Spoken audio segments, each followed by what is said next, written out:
Hey guys, tonight we are stepping into one of the most quietly devastating mysteries in American history. A family of 12 living in a small Appalachian town, celebrating Christmas Eve like they did every year, and by morning, 5 of their children were gone. Not dead, exactly. Not confirmed alive either. Just gone. Vanished into the smoke and ash of a fire that should have left something behind, some trace, some proof, but didn't. And what followed was not a quick investigation and a closed case. What followed was 40 years of searching. A billboard on the side of a highway, a photograph mailed from Kentucky with no return address, and a family that refused, absolutely refused, to accept that their children were dead without proof. Before you settle in, take a moment to like the video and subscribe, but only if you genuinely enjoy this kind of thing. No pressure, truly. And thank you so much to everyone who suggested this topic. We are also now on Spotify, so the link is in the description if you prefer to listen there. Let me know in the comments where you are listening from and what time it is. Somehow, someone out there is always listening at 2 a.m, quietly wondering what really happened in that small West Virginia town 80 years ago. Now, dim those lights. Maybe turn on a fan for that soft background hum. Get comfortable. Pull the blanket up. Tonight is a long one, and it is a heavy one, so settle in gently. Let's pause for a second. Have you ever wondered what it would be like to lose a child and not know, truly not know, whether they were alive or dead? Have you ever thought about what it means to grieve someone who might still be out there? Have you ever considered what it takes for a family to keep searching, keep hoping for 40 years? Well, tonight, we are going to find out. And we are going to start at the very beginning, in a small town in the mountains of West Virginia, with an immigrant family that had built something good and solid, and had no idea that it was all about to come apart. To understand what happened on Christmas Eve 1945, you first need to understand the place where it happened and the people it happened to. Because this is not a story about strangers. This is a story about a family that was loved and known and woven into the fabric of a very particular kind of town in a very particular kind of landscape. Fayetteville, West Virginia, sits in Fayette County, in the southern part of the state, up in the Appalachian Mountains. In 1945, it was a small town, and by small, we mean the kind of town where Main Street does not stretch much longer than 100 yards. The kind of place where people knew each other's names, knew each other's business, and had opinions about both. It was coal country. The mountains were green and steep and old, and the economy ran on what could be pulled out of them. Men worked in the mines or hauled coal on the winding roads that snaked through the hills, and women kept the houses and the families together while the work got done. It was a quiet place, and a pretty one, in that rugged Appalachian way. The New River Gorge cut through the landscape nearby, deep and dramatic, and the forests were thick with oak and hickory and hemlock. In winter, the mountains turned grey and the fog settled in the hollows, and everything got very still. But Fayetteville was also a place with a surprising amount of diversity for its size. There was a small but active Italian immigrant community there. Families who had come over from the old country in the early 1900s and settled in the hills of West Virginia to work and raise their children. They brought with them their language, their food, their faith, and their opinions. And among them was a man named George Sodder. George was born Giorgio Sodder in Tula, Sardinia, Italy, in 1895. He immigrated to the United States in 1908 when he was just 13 years old. An older brother had accompanied him to Ellis Island, but that brother turned around almost immediately and went back to Italy, leaving young George entirely on his own in a country where he did not speak the language and did not know a soul. For the rest of his life, George would not talk much about why he had left his homeland at such a young age. Whatever had happened back in Sardinia, whatever had made a 13-year-old boy cross an ocean alone, he kept it to himself. It was a silence that would later take on a strange significance, but at the time, people accepted it as the quiet stubbornness of a man who preferred to look forward rather than back. George found work on the railroads in Pennsylvania, carrying water and supplies to the laborers. It was hard, physical work, the kind that builds a person up or breaks them down, and George was the kind who got built up. After a few years, he moved to Smithers, West Virginia, a small town just down the road from Fayetteville. He worked as a driver for a while, and then, because George was smart and ambitious, and not the kind of man who liked working for someone else, he started his own trucking company. He began by hauling fill dirt to construction sites. Then he moved into hauling freight and coal. The business grew steadily, and George became known as a reliable, hard-working man who could get things done. He was not flashy, he was not wealthy in any dramatic sense, but he was solid, and in a small Appalachian town in the early 20th century, solid counted for a great deal. One day, George walked into a local store in Smithers called the Music Box. Behind the counter was a young woman named Jenny Cipriani, the store owner's daughter. Jenny had also emigrated from Italy as a small child, arriving in America when she was just 3 years old. She had grown up in Smithers, the daughter of a shopkeeper, quiet and capable and kind. George and Jenny married in 1922, and they settled just outside Fayetteville, in a 2-story timber frame house about 2 miles north of town, right along Route 16, the main highway that ran through the area. And then the children came. Between 1923 and 1943, George and Jenny had 10 children. Their firstborn was John, and the rest followed in steady succession. There was Joe, Marion, George Jr., Maurice, Martha, Louis, Jenny, Betty, and finally Sylvia, the baby, born in 1942. 10 children in 20 years. A big family, even by the standards of the time, even for an Italian immigrant family in rural Appalachia. Picture this: a 2-story wooden house on a hillside in West Virginia, with 10 children running through it at various stages of life, from diapers to adulthood. The noise alone must have been something. The laundry, the cooking, the sheer logistics of getting that many people fed and clothed and off to school and back again.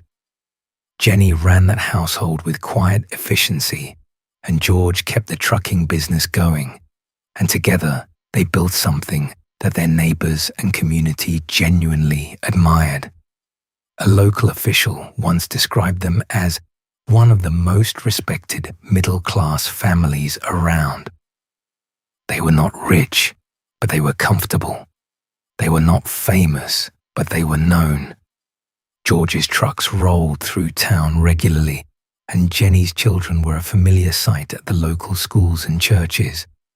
To understand the Sodder family fully, you need to understand something about the Italian immigrant experience in Appalachia in the early 20th century. These were people who had left everything behind: their language, their culture, their extended families, to come to a country where they did not speak the language and where they were not always welcomed. Italian immigrants in West Virginia worked the hardest jobs in the coal mines and on the railroad crews, and they built their communities from nothing. They brought with them a deep sense of family loyalty, a tradition of looking after their own, and a wariness of outside authority that had been earned through generations of living under governments that did not serve their interests. When something went wrong, they relied on each other, on their neighbors and their relatives and their church. They did not easily trust the police or the courts or the politicians, and in the case of the Sodder family, that distrust would prove to be painfully well-founded. George Sodder had an additional complication. He was not just an Italian immigrant, he was a Sardinian from the island of Sardinia, which has its own distinct culture and history within Italy. Sardinians are known for their independence, their stubbornness, and their refusal to back down from a fight. George embodied all of these qualities.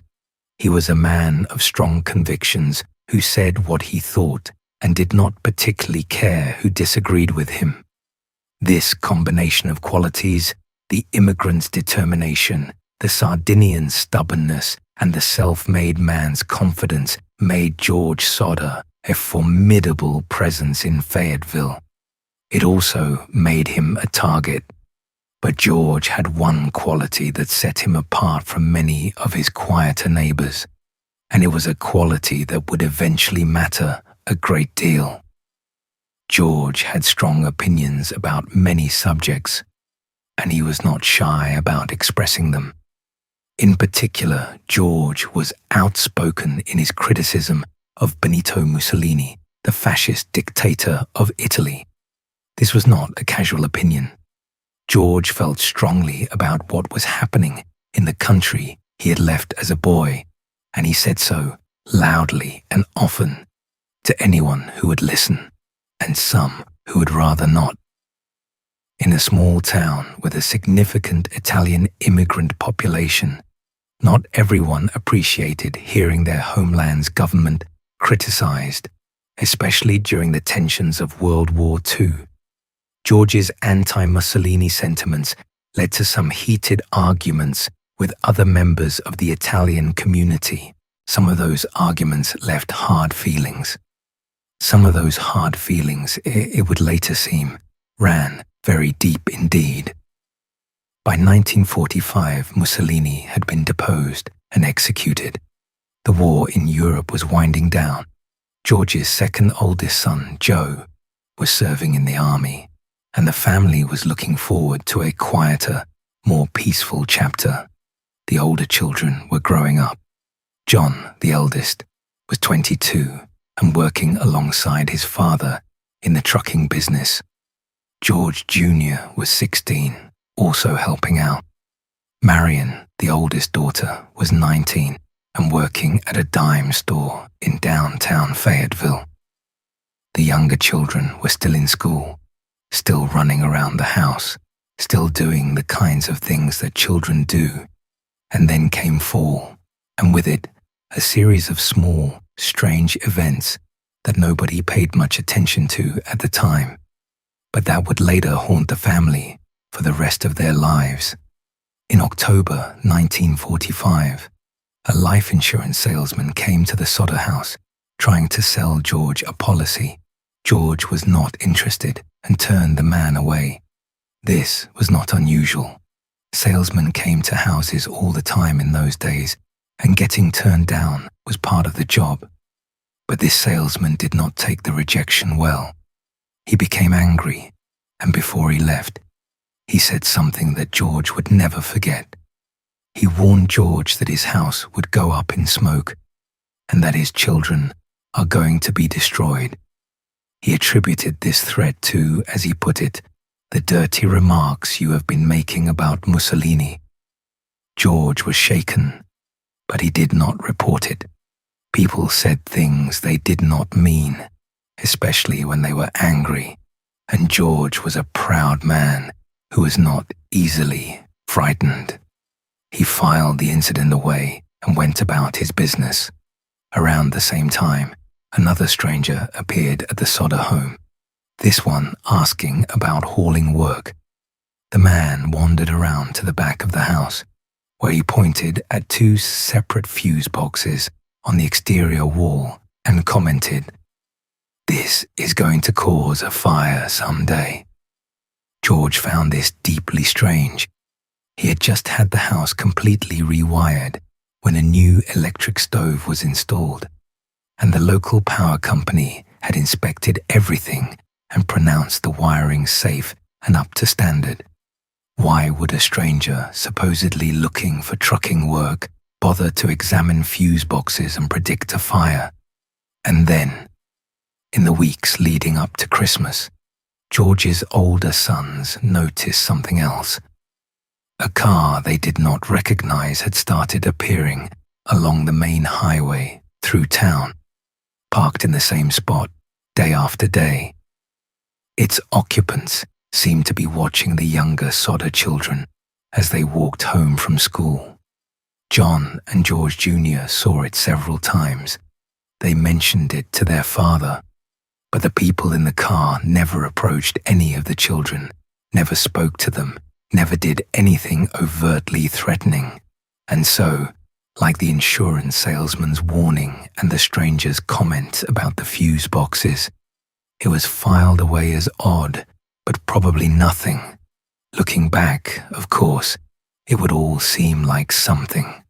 Looking back, every one of those small, strange incidents would take on the weight of a warning that nobody recognized in time. But on Christmas Eve 1945, none of that was on anyone's mind. The Sodder family was preparing to celebrate the holiday the way they always did, together in their warm wooden house on the hillside above Fayetteville. The war was almost over. Joe was coming home. There were presents to wrap and children to corral and a tree to admire and a meal to enjoy. It was going to be a good Christmas. Everyone felt it. Let's stay in that moment a little longer, because it matters. Before we get to what went wrong, before the fire and the questions and the decades of searching, let's spend a few more minutes in the world that the Sodder family had built. You are in Fayetteville, West Virginia, in December 1945. The war is ending. The boys are coming home. There is a feeling in the air, in every small town in America, that something new and hopeful is beginning, that the worst is over and the future is bright. In Fayetteville, the feeling is the same as everywhere else, only smaller, more personal, more intimate. The town is so small that good news travels on foot. The Sodder house sits on a hillside above Route 16. It is not a grand house, but it is a good one.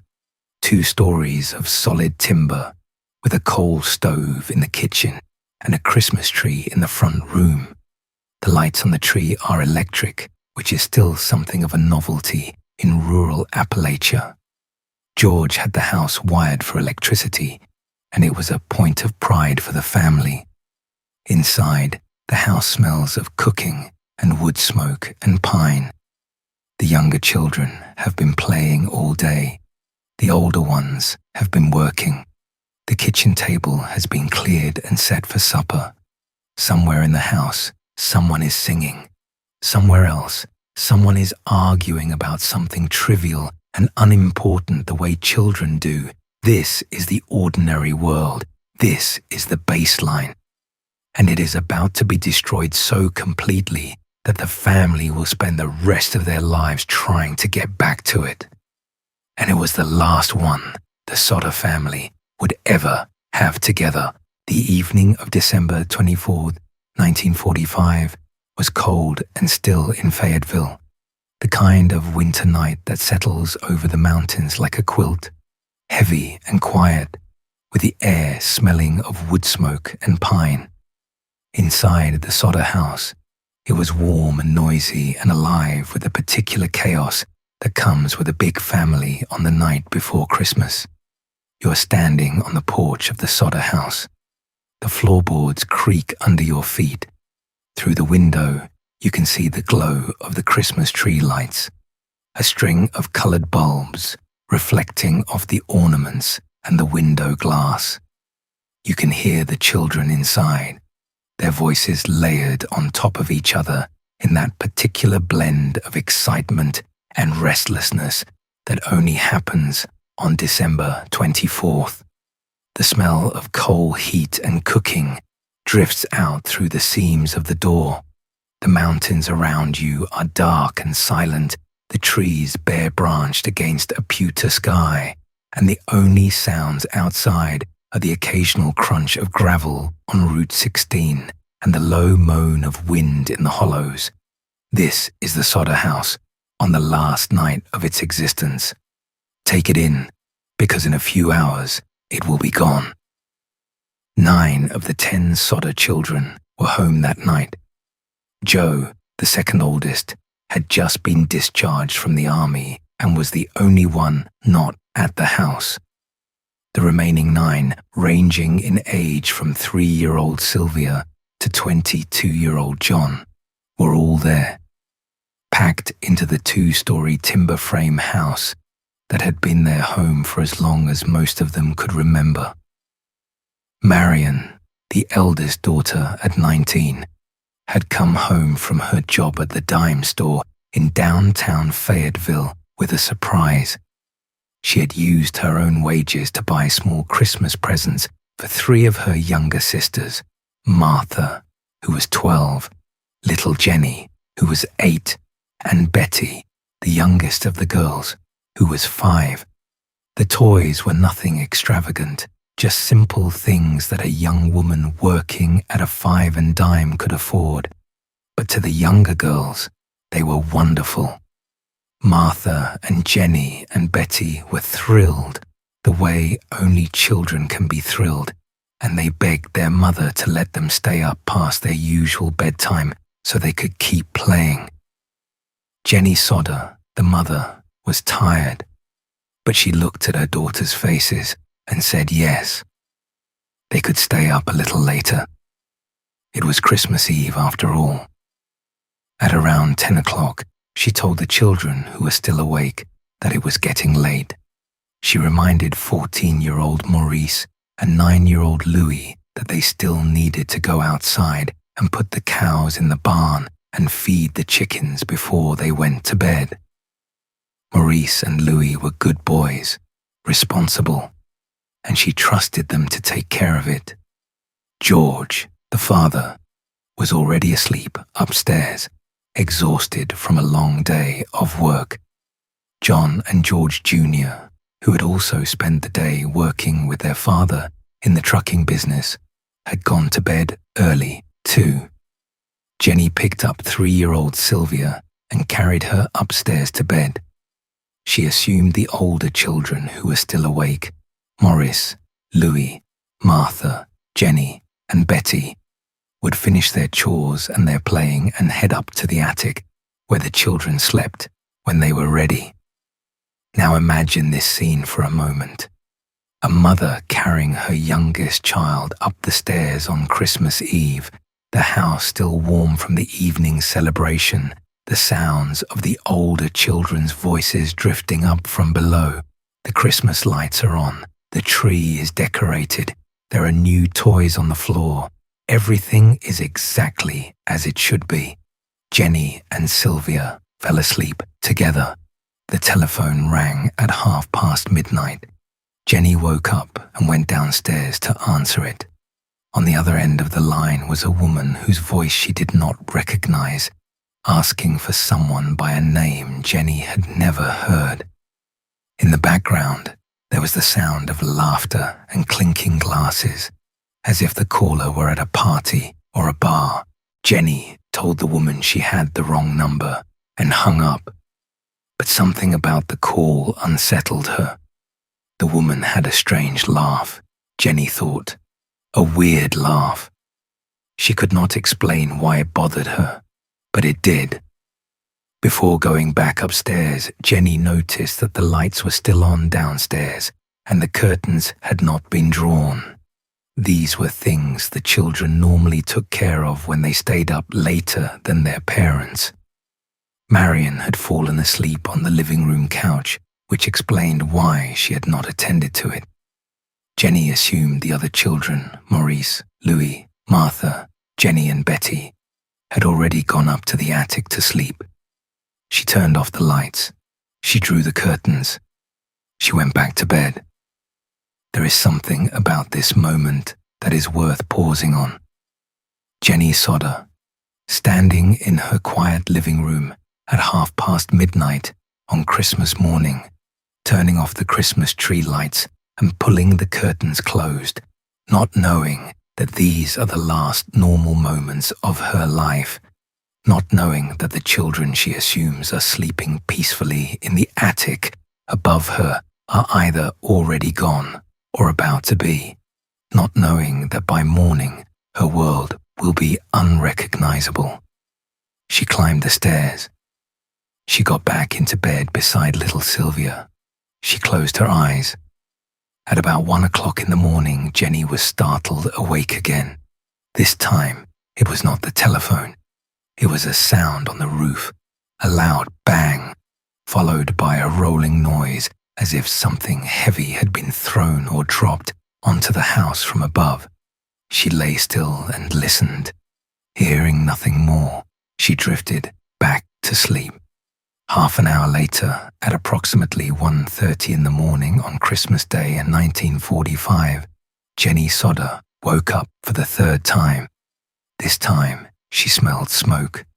She got up and followed the smell to George's office, a small room on the first floor where he kept his business papers and telephone.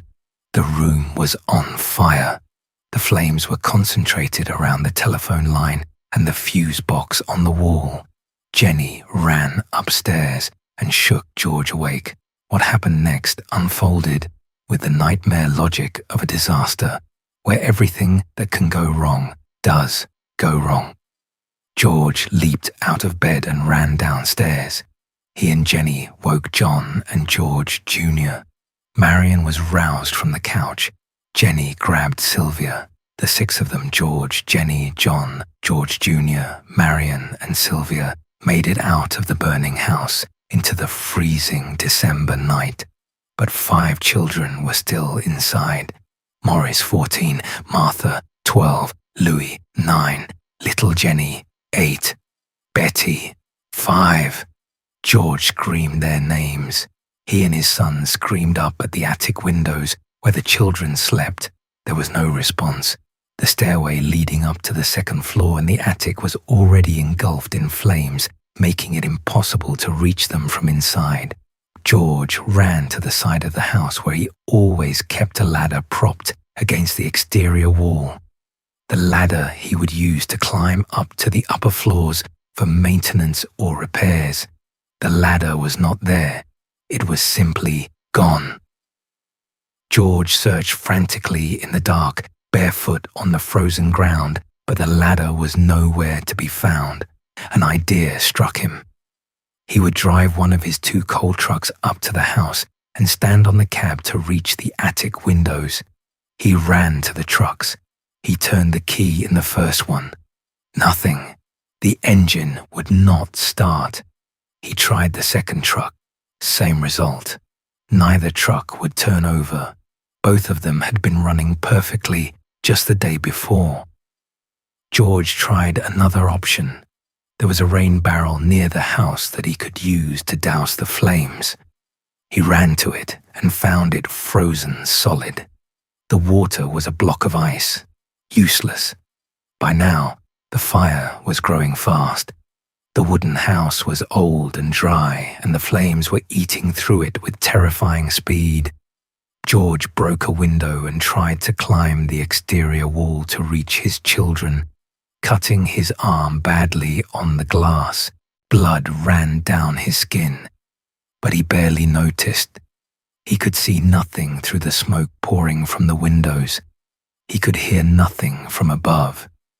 Picture George Sodder in this moment, a 49-year-old man barefoot on frozen ground, blood running from his arm, screaming the names of his children into a wall of fire and smoke. A man who has spent his entire adult life building a life for his family, a trucking business, a home, a reputation, watching all of it burn while every single thing he tries to do to save his children fails. The ladder is gone, the trucks are dead, the water is frozen, the phone is out, the fire department is not coming, and his children are somewhere inside that inferno, and he cannot reach them. This is a father's worst nightmare, made real. Not the loss itself, terrible as that is, but the helplessness. The feeling of watching something precious be destroyed while everything you try is thwarted by forces you cannot see or understand. George Sodder would carry this moment with him for the rest of his life. He would replay it endlessly, looking for the thing he could have done differently, the choice he could have made that would have saved his children. He would never find it. Meanwhile, Marion had run barefoot through the cold to a neighbor's house to call the Fayetteville Fire Department. She picked up the phone. There was no operator. She tried again. Nothing. The line was dead, or the operator was simply not picking up. A passing motorist who had seen the flames from the road stopped and tried to call from a nearby tavern. He also could not get through.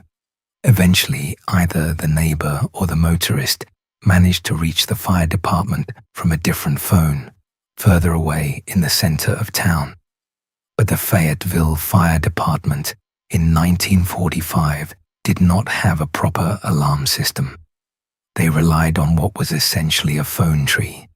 The fire chief, a man named F.J. Morris, would call one firefighter, who would call another firefighter, who would call another. It was a slow system under the best of circumstances, and on Christmas morning, with many people either asleep or away from their phones, it was agonizingly slow. The fire department was only 2.5 miles from the Sodder house. 2.5 miles.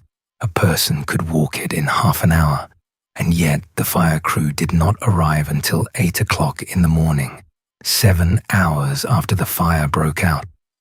Chief Morris later explained somewhat vaguely that the delay was partly because he himself could not drive the fire truck, and he had to wait for someone who could. By the time the firefighters arrived, the Sodder house was gone. The 2-story wooden structure had been reduced to a pile of smoking ash in the family's stone basement. There was nothing left to save.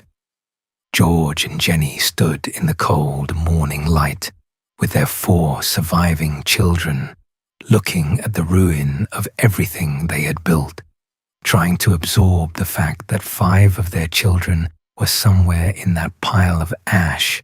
Imagine standing there on Christmas morning in the pale winter light of an Appalachian dawn, surrounded by your neighbors who have come out of their houses to see what happened. The smoke is still rising from the rubble. The air smells of charred wood and something else, something chemical and acrid that clings to the back of your throat. Your feet are numb. Your arm is bleeding.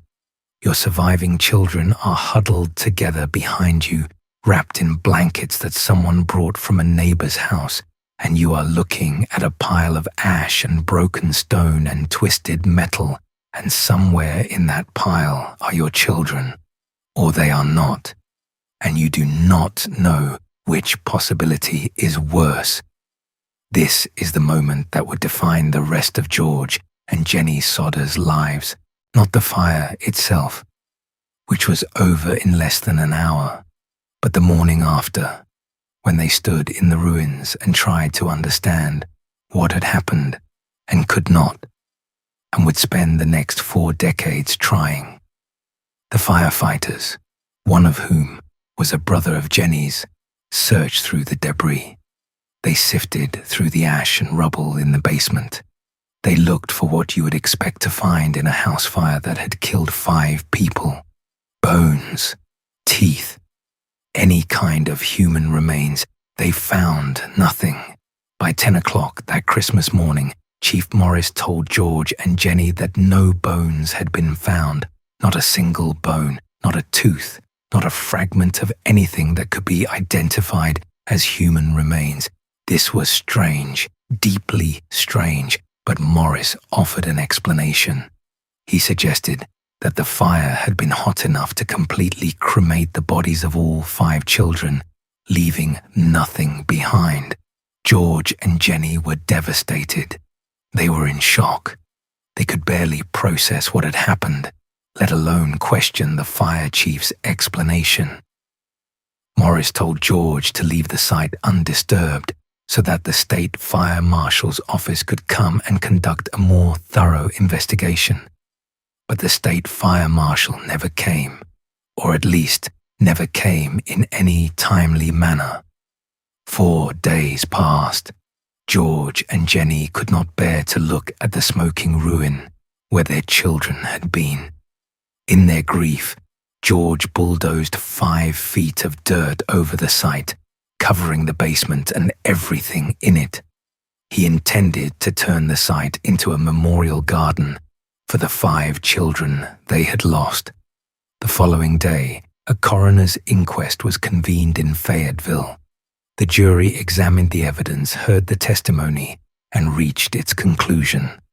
The fire was ruled an accident caused by faulty wiring. The 5 missing children were declared dead. Death certificates were issued on December 30th, 1945. And here is a detail that even now, 80 years later, is hard to read without feeling something cold settle in your stomach. Among the members of that coroner's jury was the life insurance salesman who, just 2 months earlier, had stood on the Sodder family's porch and warned George that his house would go up in smoke and that his children are going to be destroyed. The man who had made that threat was now sitting in judgment on how and why the fire happened. George and Jenny were too grief-stricken to attend the funeral for their 5 children, held on January 2nd, 1946. Their surviving children went without them. The coffins, of course, were empty. There were no remains to bury. Try to imagine that funeral if you can. A church in a small town, in the first week of January, in the grey cold of an Appalachian winter.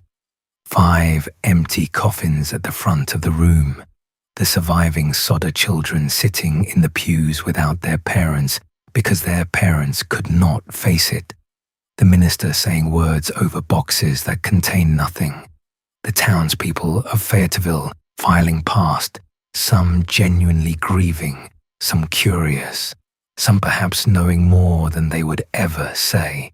And back at whatever temporary shelter George and Jenny had found, the 2 of them sitting with the weight of 5 empty coffins pressing down on them, trying to figure out how to breathe, how to eat, how to exist in a world that had suddenly become incomprehensible.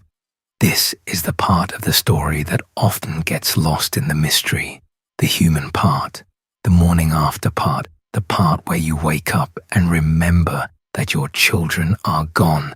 And then you have to get through the day, and then you have to get through the next one, and the one after that, and eventually you realize that this is your life now. This is what every day is going to be like, and you have to decide whether to keep going or collapse. George and Jenny kept going.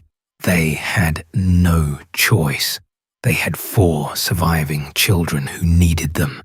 They had a business to run. They had a life that was demanding to be lived, even though the center of it had been ripped out. And that, as far as the official record was concerned, was that. A tragic accident, faulty wiring, 5 children dead, case closed. Except the Sodder family did not close the case. Not then, not ever. Because as the shock began to lift and the grief settled into something more permanent, George and Jenny Sodder began to think. They began to remember. They began to ask questions that the official investigation had never bothered to ask. And the more they thought, and the more they remembered, the more certain they became that something was deeply, terribly wrong with the story they had been told about what happened to their children on Christmas Eve 1945.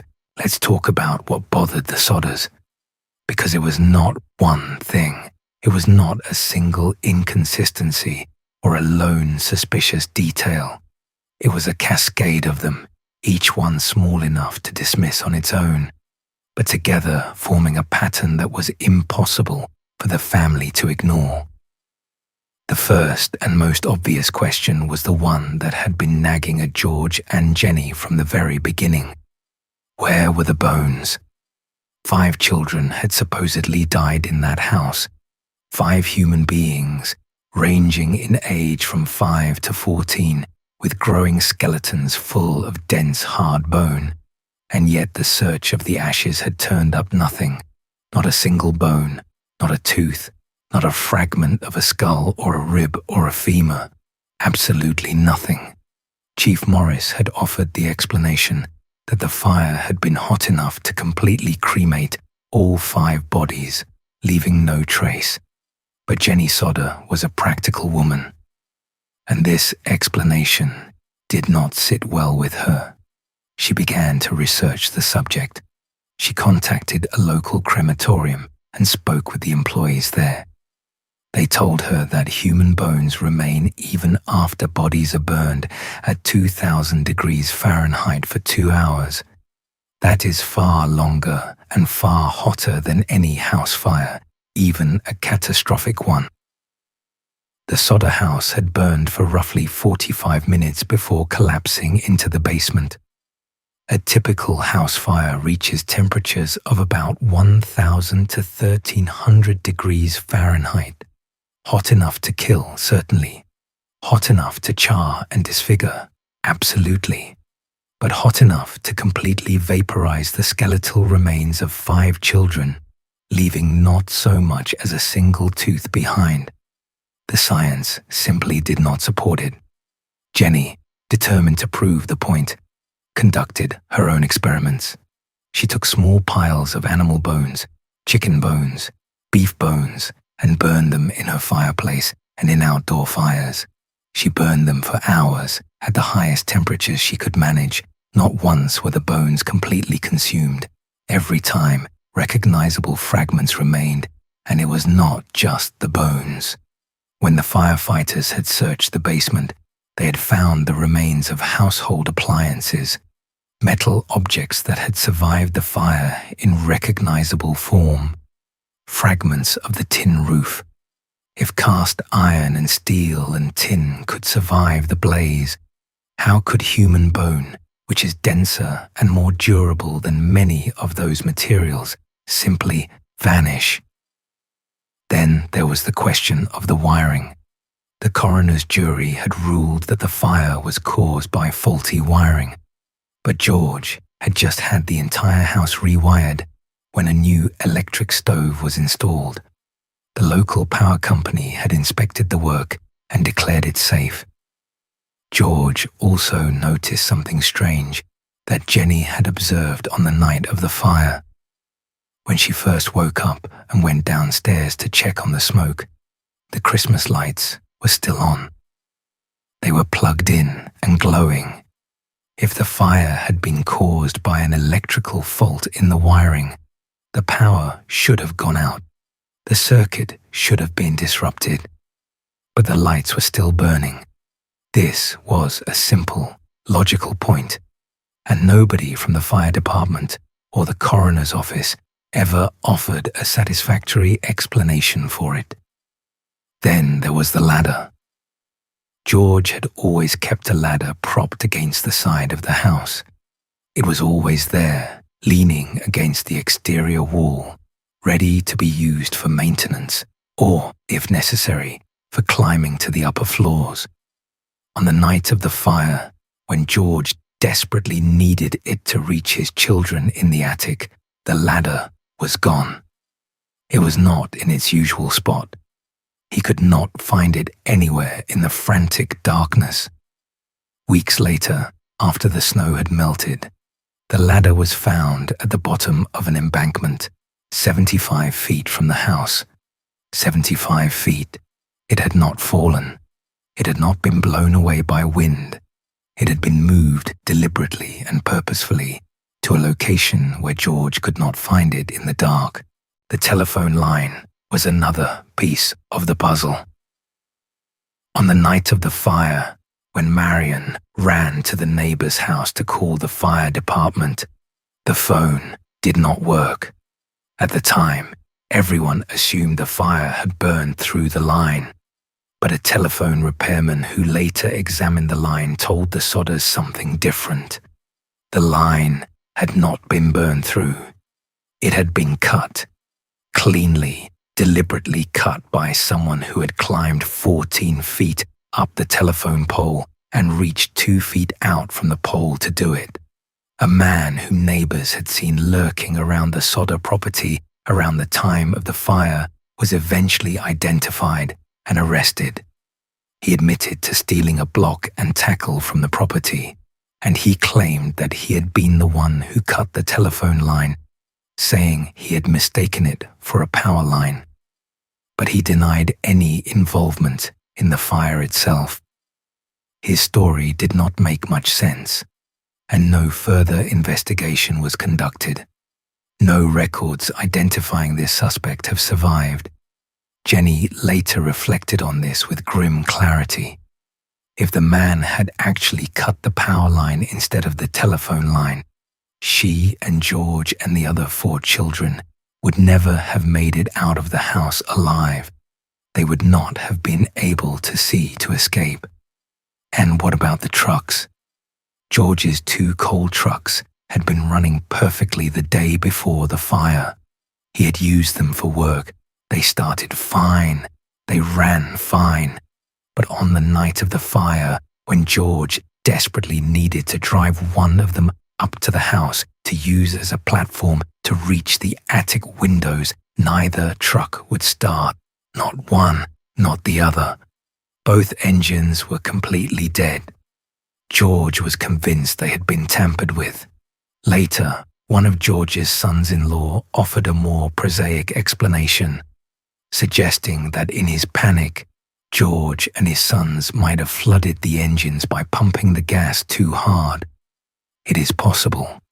People do not think clearly in emergencies. But the coincidence, both trucks failing at the precise moment they were needed most, layered on top of the missing ladder, the cut telephone line, and the frozen water barrel, was hard to swallow as mere bad luck. And then there was the matter of what Jenny had heard before the fire, the loud bang on the roof at around 1 in the morning, followed by a rolling sound. At the time, she had dismissed it as a falling branch or perhaps an animal, but later, a new piece of evidence gave that sound a very different possible meaning. After the snow melted in the spring of 1946, Sylvia, the youngest Sodder child, found a small, hard object in the brush near where the house had stood. It was dark green, roughly the size and shape of a baseball, made of some kind of dense rubber. George examined it and said it looked like what soldiers in the war called a pineapple bomb, a small incendiary device or hand grenade of the type used in combat.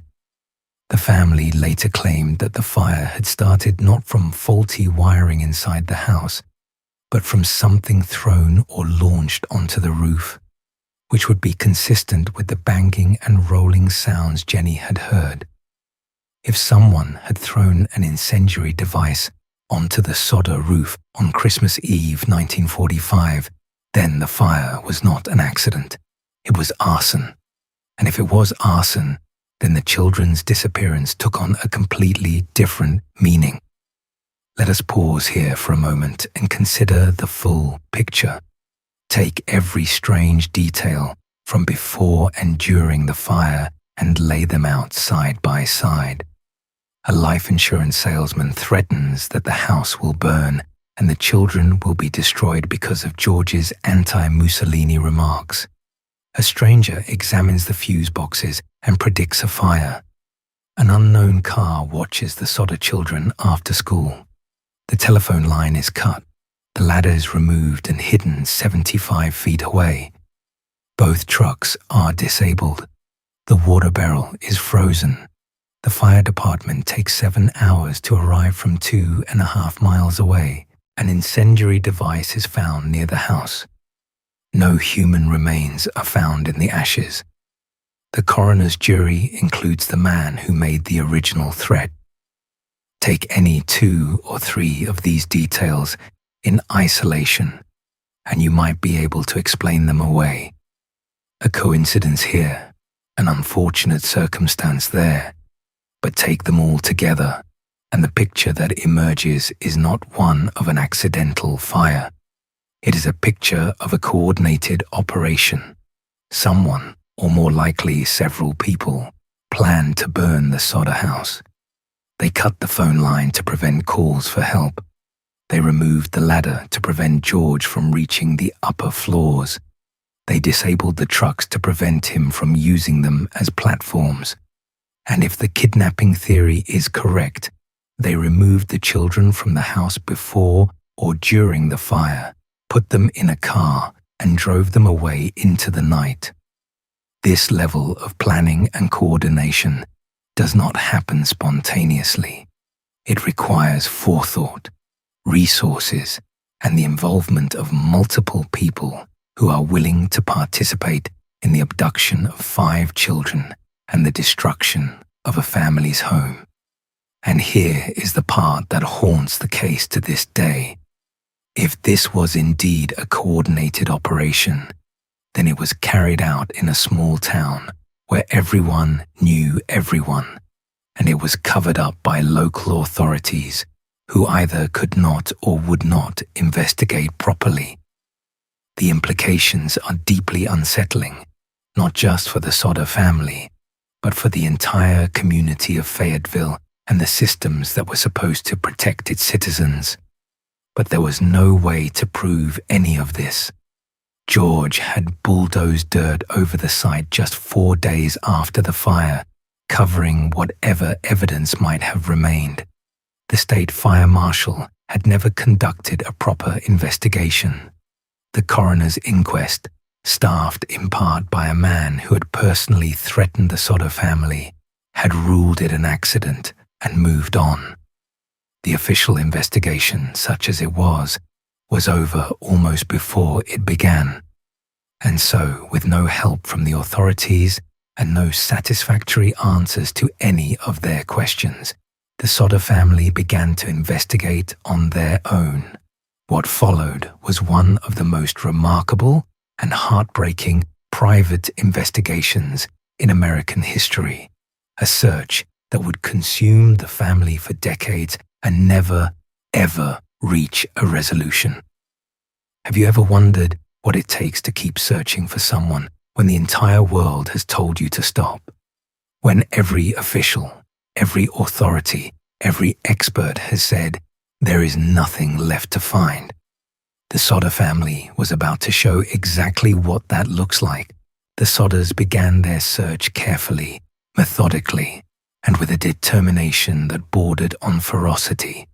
They were not educated people in the formal sense, not lawyers or detectives or scientists.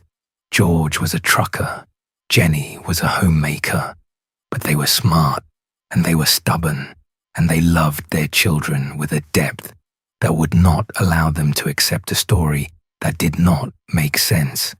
The first thing they did was hire a private investigator. His name was C.C. Tinsley, and he came from the nearby town of Gawley Bridge. Tinsley was a local man familiar with the area and its people, and he began looking into the case with fresh eyes. It was Tinsley who uncovered some of the most disturbing details about the official investigation. He was the one who learned that the life insurance salesman who had threatened George, the man who had stood on the Sodder porch and warned that the house would go up in smoke and the children would be destroyed, had been sitting on the coroner's jury that ruled the fire an accident. This was not a minor detail. This was a man with a documented motive to harm the Sodder family, sitting in official judgment on how the fire started and what happened to the children, and nobody had seen fit to recuse him, or apparently even to mention the conflict. Tinsley also uncovered a strange and deeply unsettling rumor that had been circulating around Fayetteville. Despite Chief Morris's report to the Sodders that no remains had been found in the ashes, there were whispers that Morris had, in fact, found something. Specifically, it was said that he had found a human heart in the debris, packed it into a small metal box, and buried it near the house without telling the family. Morris had apparently confessed this to a local minister, who in turn confirmed it to George when he was asked. George and Tinsley went to Morris and confronted him. Morris, to their astonishment, did not deny it. He agreed to show them where he had buried the metal box, and they dug it up together.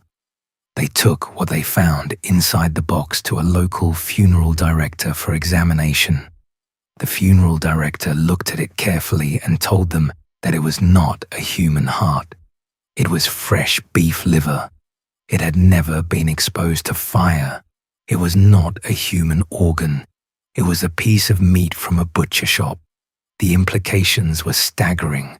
The fire chief had apparently planted a piece of raw beef liver in a metal box, buried it near the fire site, and intended for the Sodders to eventually find it and believe it was one of their children's organs, thereby convincing them to accept the official story and stop asking questions. When confronted, Morris could not provide a coherent explanation for why he had done this. Later, more rumors circulated that Morris had admitted the box with the liver was not from the fire, and that he had placed it there in the hope that the Sodders would find it and be satisfied that the missing children had indeed died in the blaze. Whether this was Morris's idea or whether someone put him up to it was never established.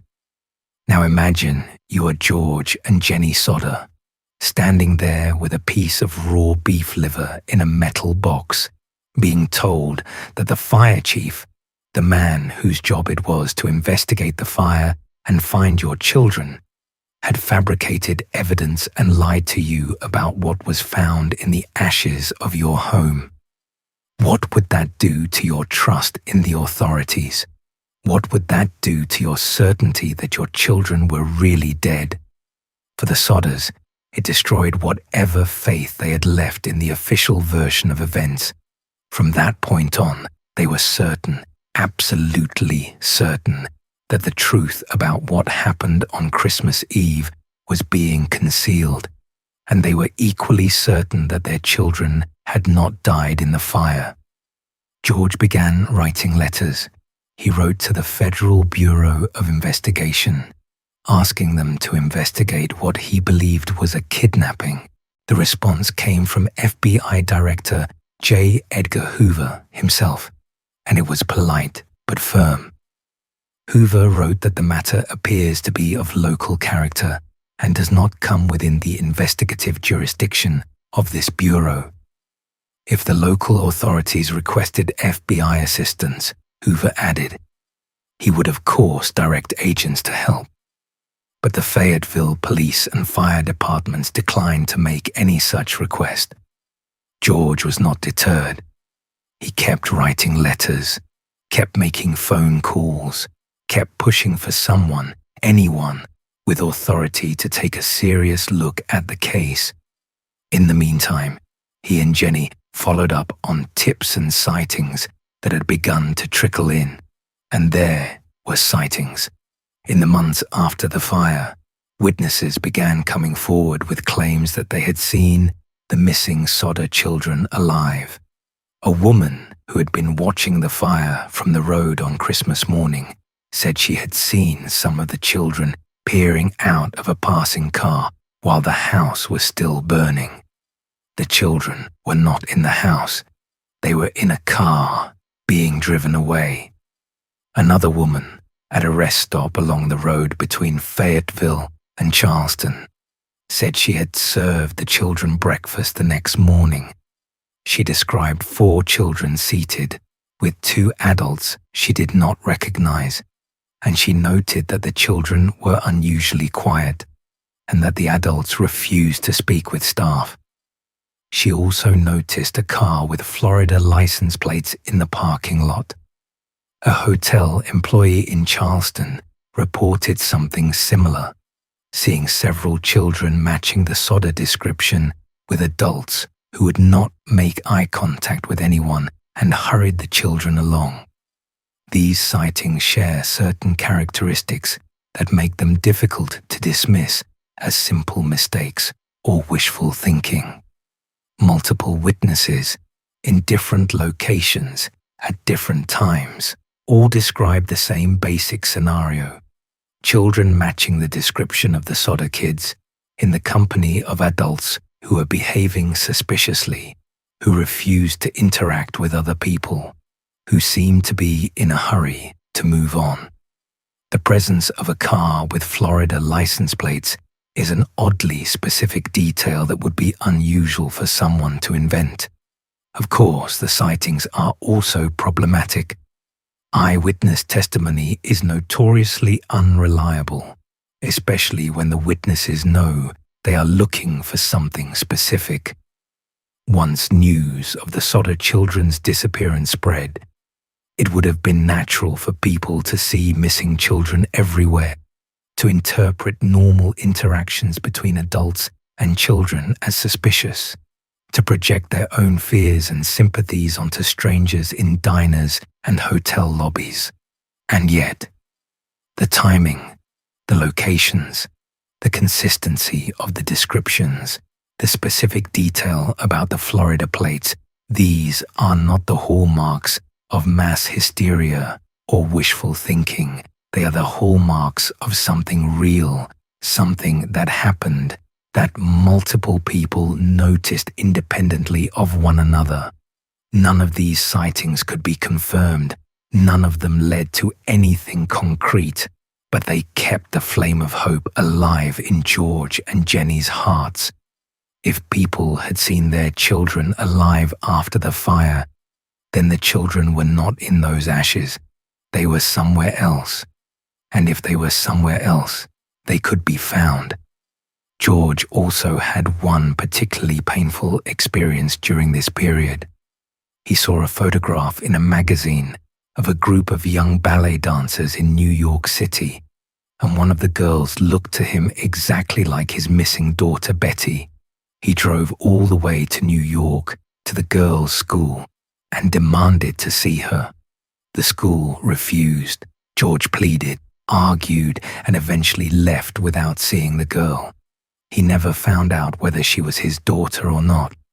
In August 1949, almost 4 years after the fire, George managed to persuade a Washington, D.C. pathologist named Oscar Hunter to supervise a new, more thorough excavation of the fire site. They dug through the 5 feet of dirt that George had bulldozed over the basement years earlier. It was exhausting, meticulous work. They found several items: a dictionary that had belonged to the children, some coins, and most significantly, several small bone fragments that were determined to be human vertebrae. Here, finally, seemed to be physical evidence, bones from the fire, perhaps proof that the children had died after all. George sent the bone fragments to the Smithsonian Institution for analysis. The report came back from Marshall T. Newman, a specialist there, and it delivered a complicated verdict. The bones were confirmed to be lumbar vertebrae, all from the same person. But the report stated that based on the degree of fusion of certain features of the vertebrae, the person they came from was likely between 16 and 22 years of age at the time of death. This was significant. The oldest of the 5 missing children, Maurice, had been only 14. The bones did not match any of the missing children. The report allowed that a 14-year-old boy's vertebrae could, in rare cases, appear advanced enough to fall at the lower end of the range, but it was unlikely. Even more troubling, Newman noted that the bones showed no sign of exposure to fire. None at all. If they had been in the house when it burned, they should have shown evidence of scorching, charring, or heat damage. They did not. Newman also agreed with the Sodder's central point. It was very strange, he wrote, that those bones were the only human remains found, since a wood fire of such short duration should have left full skeletons behind, not a handful of vertebrae from a person who was too old to be any of the missing children. The pathologist's conclusion was that the vertebrae had most likely come from the fill dirt that George had used to bulldoze the site, dirt that had been trucked in from elsewhere. Tinsley, the private investigator, later supposedly confirmed that the bone fragments had come from a cemetery in nearby Mount Hope, but he could not explain why they had been taken from there or how they ended up at the fire site.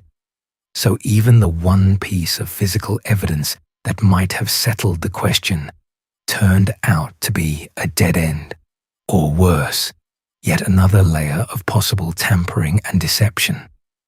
Think about what this means for a family that was desperate for answers. Every time the Sodders got close to something concrete, something that might have given them certainty one way or the other, it slipped away. The fire chief's heart turned out to be beef liver. The bone fragments turned out to belong to someone too old to be their children and showed no signs of fire. The private investigator they sent to Kentucky vanished. The leads never panned out. The sightings could never be confirmed. It was as if the truth itself was being actively withheld from them. And maybe it was. Or maybe it was simply the cruel mathematics of an underfunded investigation, a bungled crime scene, and a community that did not want to look too closely at what had happened in its own backyard. Either way, the result was the same. George and Jenny Sodder were left with nothing but questions and the growing, unshakable conviction that their children had not died in that fire. The investigation and the Sodders' relentless pursuit of the truth eventually attracted national attention. The West Virginia legislature held 2 hearings on the case in 1950. Lawmakers listened to testimony, reviewed the evidence, and discussed what had happened, but the hearings led nowhere. Afterward, Governor O.K.L. Patterson and State Police Superintendent W.E. Burchett met with the Sodders and told them bluntly that the case was hopeless. They closed it at the state level. The FBI, meanwhile, had eventually decided that it did have jurisdiction, as the case could potentially be classified as an interstate kidnapping. Federal agents investigated for 2 years, following leads and interviewing witnesses, but they too came up empty. The leads went nowhere. The witnesses could not be corroborated. In the end, the FBI dropped the case. With the end of official efforts, the Sodder family did what they had always done. They kept going on their own. George and Jenny had flyers printed with photographs of the 5 missing children, offering a $5,000 reward for information that would have settled the case for even one of them. They later doubled the reward to $10,000. And then, in 1952, they did something that would become one of the most iconic images in the history of unsolved American mysteries. They purchased a billboard and erected it at the site where their house had stood, right along Route 16, the main highway through Fayetteville. A second billboard went up along US Route 60 near the town of Ansted. The billboard showed black and white photographs of all 5 missing children, their dark eyes staring out at passing motorists from beneath their dark hair. Their names and ages were printed beneath the photos, along with the reward offer and a single question that cut to the heart of everything the Sodder family had been through. What was their fate? For decades, that billboard stood at the roadside. For decades, anyone driving through Fayetteville on Route 16 could look out their car window and see the faces of Maurice, Martha, Louise, Jenny, and Betty Sodder, frozen in time at the ages they were on the night they disappeared. People pulled over to read it. They walked up to the billboard and stood there, looking into the faces of the children.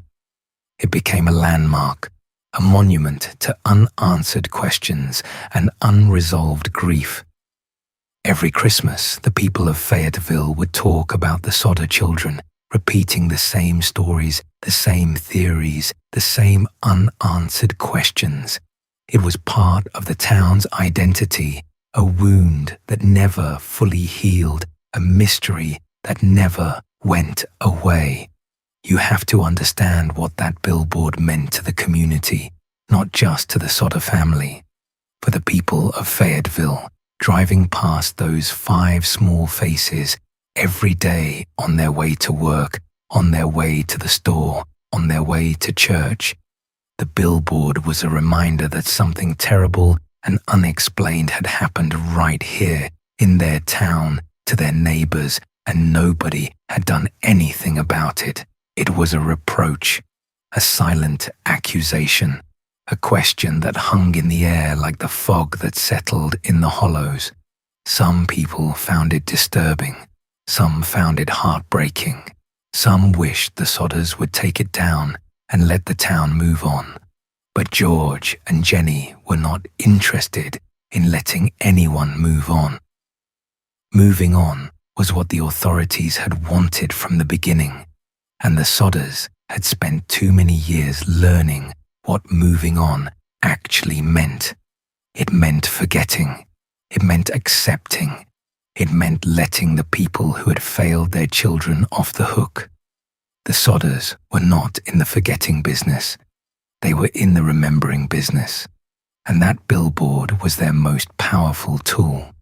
And behind the billboard, in the memorial garden that Jenny had planted over the spot where her house once stood, the flowers grew and were tended with loving, meticulous care.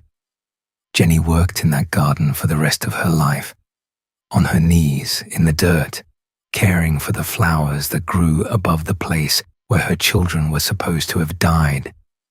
Jenny's garden was not just a memorial. It was an act of faith.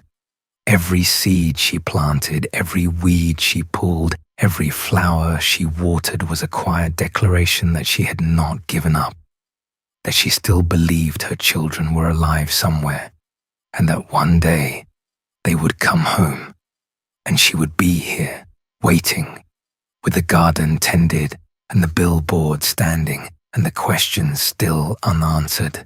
There is something about a mother tending a garden over the place where her children supposedly died, refusing to believe they are really there, that goes beyond grief and into something almost sacred. It is the purest expression of love and hope and stubbornness that a human being is capable of, and Jenny did it every single day, in every kind of weather, for more than 40 years. But she never believed it. She never believed they were there, under the flowers, under the dirt. She believed they were somewhere else, alive, waiting to come home. And she would keep that garden and that belief until the day she died. Now imagine the years passing. The 1940s becoming the 1950s, the 1950s becoming the 1960s. The world changing around Fayetteville, while the billboard on Route 16 stayed the same. The children's faces looking out at a world that was moving on without them. George kept working his trucking business. Jenny kept the house and the garden. The surviving children grew up. John, the eldest, rarely spoke about the night of the fire. According to family accounts, he believed the family should accept what had happened and move on. He had given two different versions of events in the immediate aftermath. First, telling police that he had gone up to the attic to physically wake his siblings before escaping, and later changing his story to say he had only called up to them from below. This inconsistency was never resolved, and it hung over the family's internal discussions like a cloud. Marion married and started her own family. George Jr. did the same. Joe, who had been away in the army on the night of the fire, came home and tried to fit himself back into a family that had been shattered in his absence. Sylvia, who had been just 3 years old on Christmas Eve 1945, grew up with the disappeared children as a constant presence in her life, their faces on the billboard, their names spoken at the dinner table, their absence a weight that shaped everything. Through all of this, the tips kept coming in. Sporadically, unpredictably, and always just beyond the reach of confirmation. People wrote letters to the Sodders. People called. Strangers who had seen the billboard or read about the case in newspapers would contact the family with claims that they had seen the children, that they knew where one of them was living, that they had information. Most of these leads went nowhere. Some were clearly the work of cranks or people looking for attention, but a few were compelling enough to keep the family's hopes alive. Let's talk about one incident in particular, because it is one of the strangest and most debated pieces of evidence in the entire case. In 1967, more than 20 years after the fire, Jenny Sodder went to get the mail. Among the letters and bills was an envelope addressed only to her. It was postmarked from Central City, Kentucky. There was no return address. Jenny opened the envelope. Inside was a single photograph. It showed a young man, dark-haired and serious-eyed, who appeared to be in his mid to late 20s. He was looking directly at the camera. On the back of the photograph, someone had written, in pen, a cryptic message.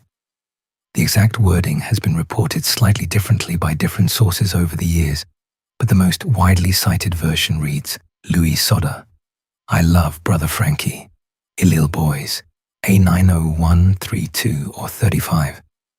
Jenny stared at the photograph. The man in the picture had dark curly hair and dark brown eyes. He had the same straight, strong nose that her son Louis had as a boy. He had the same upward tilt to his left eyebrow. If Louis had survived the fire and grown up, Jenny believed, this is what he would have looked like. Louis had been 9 years old on the night of the fire. In 1967, he would have been about 31. The man in the photograph looked about the right age, but the message on the back was bewildering. Louis did not have a brother named Frankie. However, Jenny's own brother, the brother of Jenny Sodder, the mother, not Jenny Sodder, the child, was named Frank. The name Frankie could have been a reference to Jenny's brother. Illil Boys could have been a misspelling of little boys, or it could have meant something else entirely.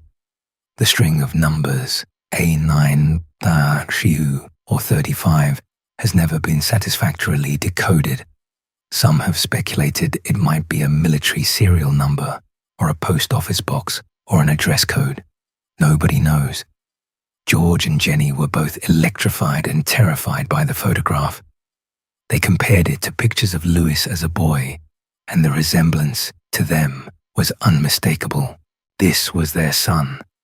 This had to be their son. He was alive. He was out there. He had sent them a sign.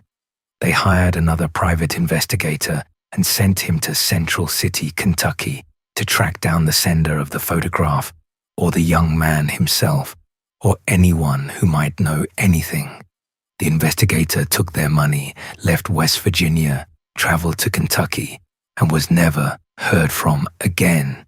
He simply vanished, taking whatever he might have discovered with him. The Sodders never found out who sent the photograph. They never identified the man in the picture. They never decoded the message on the back. The photograph from Kentucky is one of those pieces of evidence that means everything and nothing at the same time. If it is genuine, if it really is Louis Sodder, then at least one of the missing children survived the fire and was alive 22 years later, living somewhere under a different name, perhaps unable or unwilling to come home. The implications are staggering. It would mean the kidnapping theory is correct. It would mean the children were taken, not killed. It would mean the official investigation was not just bungled, but fundamentally wrong. But if it is a hoax, if someone sent a random photograph to a grieving mother as a cruel joke, then it is one of the most heartless acts of cruelty in the history of this case, and in a case full of cruelty. From the threats before the fire to the beef liver in the metal box, that is saying something. The truth is that the photograph exists in a space between hope and despair, and neither the Sodder family nor any investigator has ever been able to pull it into one territory or the other. It simply hangs there, ambiguous and tormenting, like so much else in this case. George, when he looked at the photograph, saw his son. Jenny, when she looked at it, saw her boy. And who are we to tell them they were wrong? Parents know their children's faces. They know the shape of a nose, the tilt of an eyebrow, the set of a jaw. They carry these details in the deepest part of their memory, in a place that time does not touch. If George and Jenny looked at that photograph and saw Louis, then maybe they really did see Louis. Or maybe they saw what every parent in their position would see: hope. But they believed, and they updated their billboard to include the photograph. The new version of the billboard now showed 6 faces instead of 5, the 5 missing children at their ages in 1945, and the photograph of the man they believed was their grown-up son, Louis, staring out at the highway with dark, serious eyes. The billboard's message was also updated. The new text was more forceful, more direct, more angry. It stated plainly that the children had been kidnapped, and it questioned why the police had failed to investigate. The words on the billboard, attributed to George and Jenny, included the line, "What did they have to gain by making us suffer all these years? Why did they lie and force us to accept those lies?" That same year, 1967, the Sodders received another lead. A woman in Houston, Texas, wrote to say that she had encountered 2 men at a bar who told her they were Louis and Maurice Sodder. According to the woman, one of the men had confessed their identities to her after a night of drinking. George, by now 72 years old and in failing health, traveled to Houston with his son-in-law, Grover Paxton, who was married to Sylvia. They found the woman and asked the police to help them locate the 2 men. When the men were found, they denied being the Sodder brothers and sent George away. George's son-in-law later reflected on the encounter. "I think there was always some doubt in his mind," Paxton told the Charleston Gazette-Mail, speaking of George. He died shortly thereafter in 1969, and I think he always wondered if those were his boys. George Sodder died on August 16, 1969, at the age of 73. He died without knowing what had happened to his 5 children. He died without closure, without proof, without an answer to the question that had consumed the last 24 years of his life. Jenny carried on. She was not the kind of woman who gave up. In a 1975 interview with the Beckley Post-Herald, she said plainly, "Somebody stole them, that's what." She was speaking of her children, the children who had been missing for 30 years by then. Her conviction had not wavered. Her certainty had not dimmed. In a 1976 interview with the Charleston Daily Mail, she said, "Nothing is going to get me to give up hope that my children are still alive." And she didn't. Jenny Sodder maintained the billboard, tended the memorial garden, and continued to follow up on tips and leads for the rest of her life. She wore black as a sign of mourning and as a silent declaration of refusal to move on. She would not accept the official story. She would not stop searching. Jenny died in 1989, 44 years after the fire, at the age of 89. The billboard was taken down shortly after her death. The memorial garden continued to exist for a time, but eventually a new house was built on the site. Today, cars speed past a white house at the end of a gravel driveway where the Sodder home once stood, and there's nothing to tell a passing driver about what happened there on Christmas morning in 1945. But the Sodder family did not stop with Jenny's death. Sylvia, the youngest child, who had been 3 years old on the night of the fire and carried her first memories of that night, her father bleeding, the screams, the cold, for the rest of her life, continued to publicize the case. Sylvia never believed her siblings died in the fire. She spoke to reporters. She participated in documentaries. She maintained contact with researchers and amateur investigators who were drawn to the case. She and her husband kept the family's story alive in the media and eventually online. Sylvia Sodder Paxton died on April 21st, 2021, at the age of 79. She was the last surviving member of the immediate Sodder family.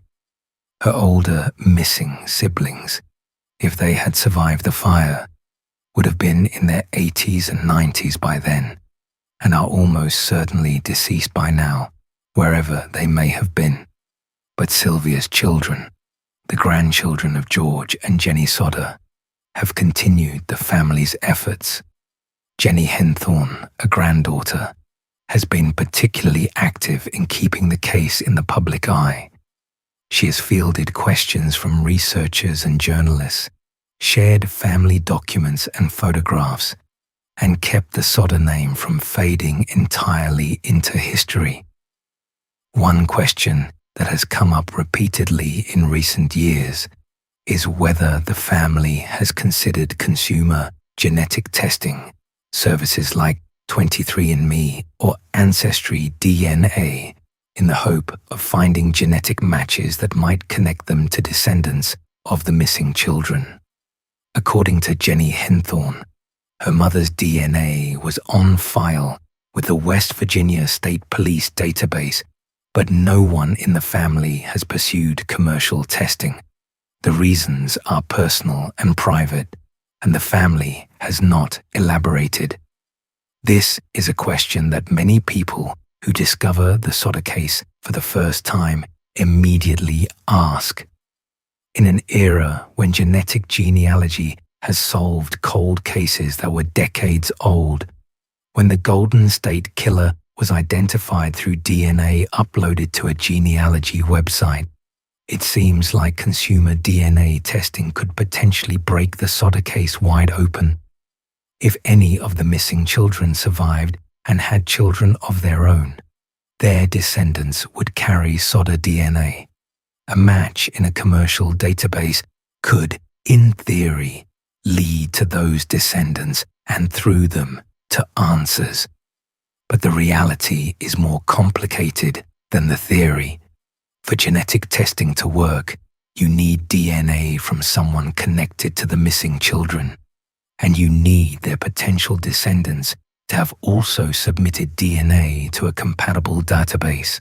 The Sodder family's DNA is on file with law enforcement, but law enforcement databases and commercial databases do not automatically communicate with each other.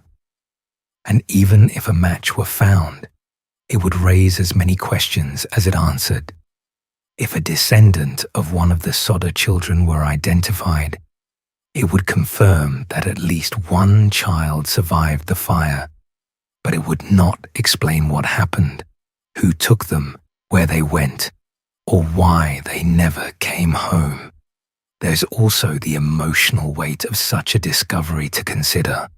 If the family were to learn 80 years after the fact that one or more of the children had survived and lived entire lives under different names with different families, never contacting their parents or siblings, the emotional implications would be enormous. It would confirm the family's worst suspicion that their children were taken from them, and it would add a new layer of pain. The knowledge that the children were alive and reachable and chose not to, or were prevented from, coming home. Perhaps this is why the family has not pursued commercial testing. Perhaps some questions are too heavy to answer, even when the tools to answer them exist. The case has also been kept alive by the internet. Forums like Web Sleuths have dedicated threads to the Sodder children, where amateur investigators and true crime enthusiasts discuss the evidence, debate the theories, and occasionally surface new information or perspectives. The Sodder case is one of those mysteries that seems to generate new interest with each generation, as people discover the story for the first time and are drawn into its web of unanswered questions. And those questions, after all these years, remain largely the same ones that George and Jenny were asking in 1946. Where are the bones? Who cut the telephone line? Who moved the ladder? Who tampered with the trucks? Who threw the incendiary device onto the roof? Who sent the photograph from Kentucky? And above all, what happened to Morris, Martha, Louis, Jenny, and Betty Sodder? There is a particular kind of pain that comes with a mystery that spans decades. In the beginning, the pain is acute. It is the pain of fresh loss, of not knowing, of being told to accept something your heart rejects. But as the years pass, the pain changes. It does not lessen, it deepens. It becomes the pain of watching the world forget, of seeing the case file grow dusty on a shelf, of realizing that the people who might have had answers are dying one by one, taking their secrets with them to the grave. By the time Jenny died in 1989, many of the key figures in the case were already gone. Chief Morris was dead. The insurance salesman who had threatened George was dead. The private investigator Tinsley was dead. The witnesses who had seen the children in a car on Christmas morning were dead or could not be found. The man who had sent the photograph from Kentucky, whoever he was, had vanished. Each death closed a door that could never be reopened. Each year that passed made the truth a little more unreachable. This is the mathematics of an unsolved case. Time is not neutral. It does not simply preserve the mystery in amber, waiting for a future detective to crack it open. Time actively destroys evidence. It erases memories. It kills witnesses. It buries the truth under layers of forgetting until the mystery is no longer a question that can be answered but a story that can only be told. The Sodder children's case reached that point long ago. Whatever happened on Christmas Eve 1945 is almost certainly beyond recovery now. The answers, if they exist at all, are buried with the people who held them. Let's talk about what might have happened. Because after 80 years of investigation, speculation, and debate, the case of the Sodder children has generated several distinct theories, each with its own supporters and its own weaknesses. None of them has been proven. None of them has been definitively ruled out. And each of them carries its own particular kind of heartbreak. The first and most straightforward theory is the one put forward by the official investigation. The children died in the fire. They were asleep in the attic when the blaze broke out. They were overcome by smoke and flames before they could escape, and their remains were consumed by the fire. This is the theory that the coroner's jury endorsed, the one that the death certificates reflect, and the one that the state of West Virginia and the FBI eventually accepted, however reluctantly.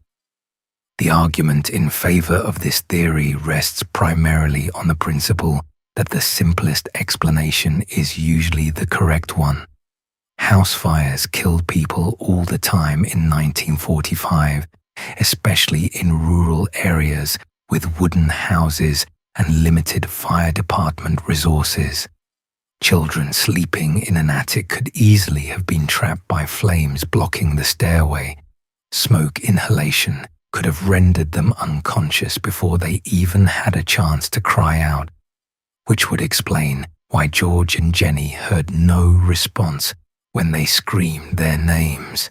As for the missing remains, some modern fire professionals have suggested that the initial search of the debris was cursory at best.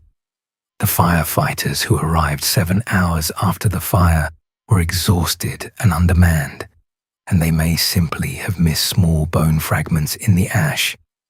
The fact that George bulldozed dirt over the site just 4 days later made any subsequent search far more difficult and far less reliable.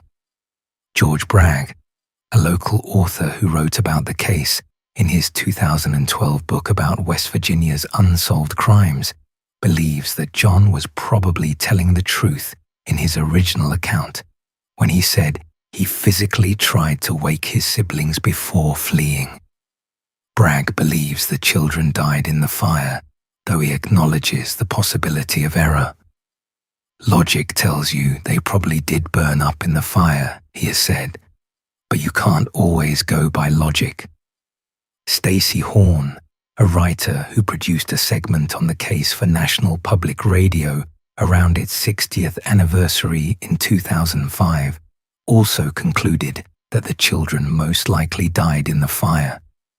She noted that after the house collapsed into the basement, the fire continued to smolder all night for more than 7 hours in the enclosed space created by the basement walls. Those hours of sustained heat, she argued, might have been enough to reduce the children's remains to fragments small enough to be missed in a quick search. This theory has the virtue of simplicity and of not requiring any conspiracy to explain the events, but it has significant weaknesses. It cannot explain the missing ladder, the cut telephone line, the dead trucks, the incendiary device found near the house, or the threats George received before the fire.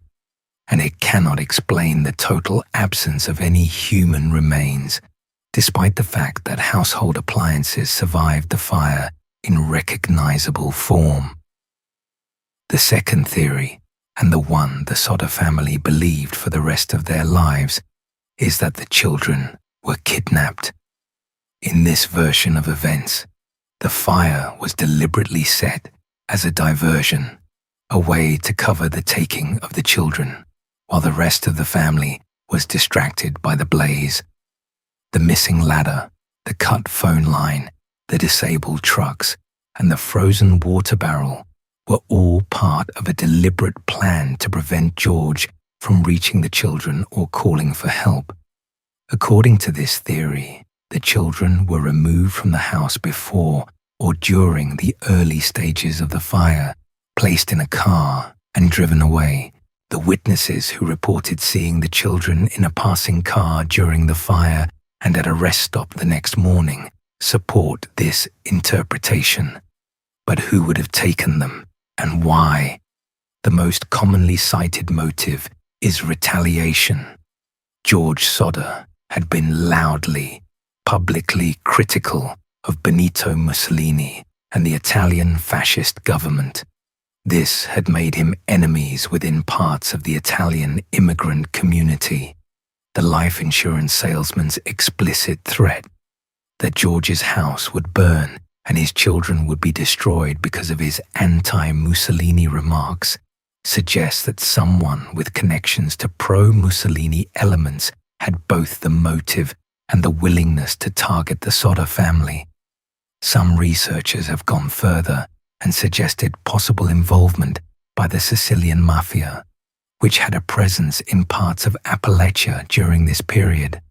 The theory is that George's outspokenness drew the attention of organized crime figures who viewed his criticism of Mussolini as a personal affront, and that the fire and kidnapping were their retribution.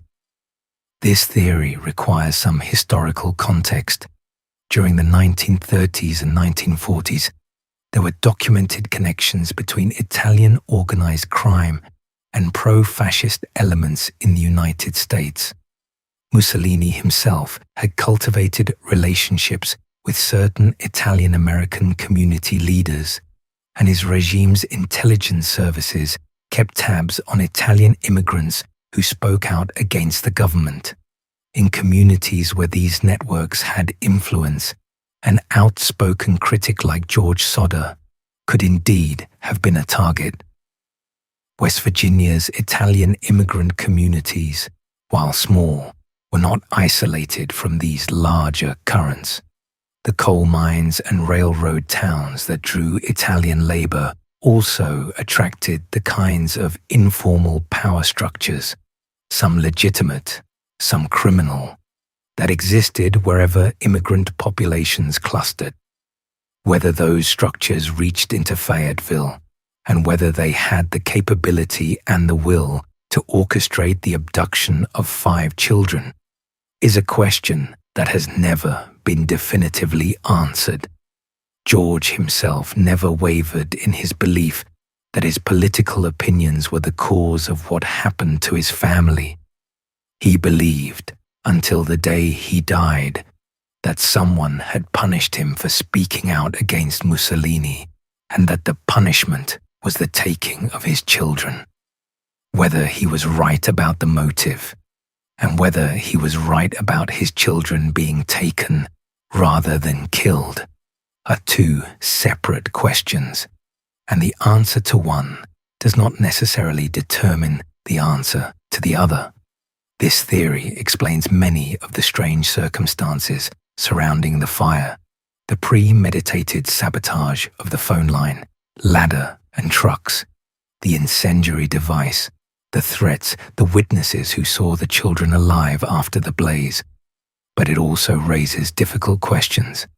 If the children were kidnapped, where were they taken? Why were they never found? Why did none of them ever come forward, even as adults, to contact their family? If they were alive, would not at least one of them, over the course of 50 or 60 or 70 years, have found a way to reach out? The photograph from Kentucky in 1967, if genuine, suggests that at least one of the children may have been alive more than 20 years after the fire. But the photograph was never authenticated. The man in it was never identified, and the trail went cold almost as soon as it was discovered. A third theory, less commonly discussed, is that the children died that night, but not in the fire. In this version, they were taken from the house, killed, and their bodies disposed of elsewhere.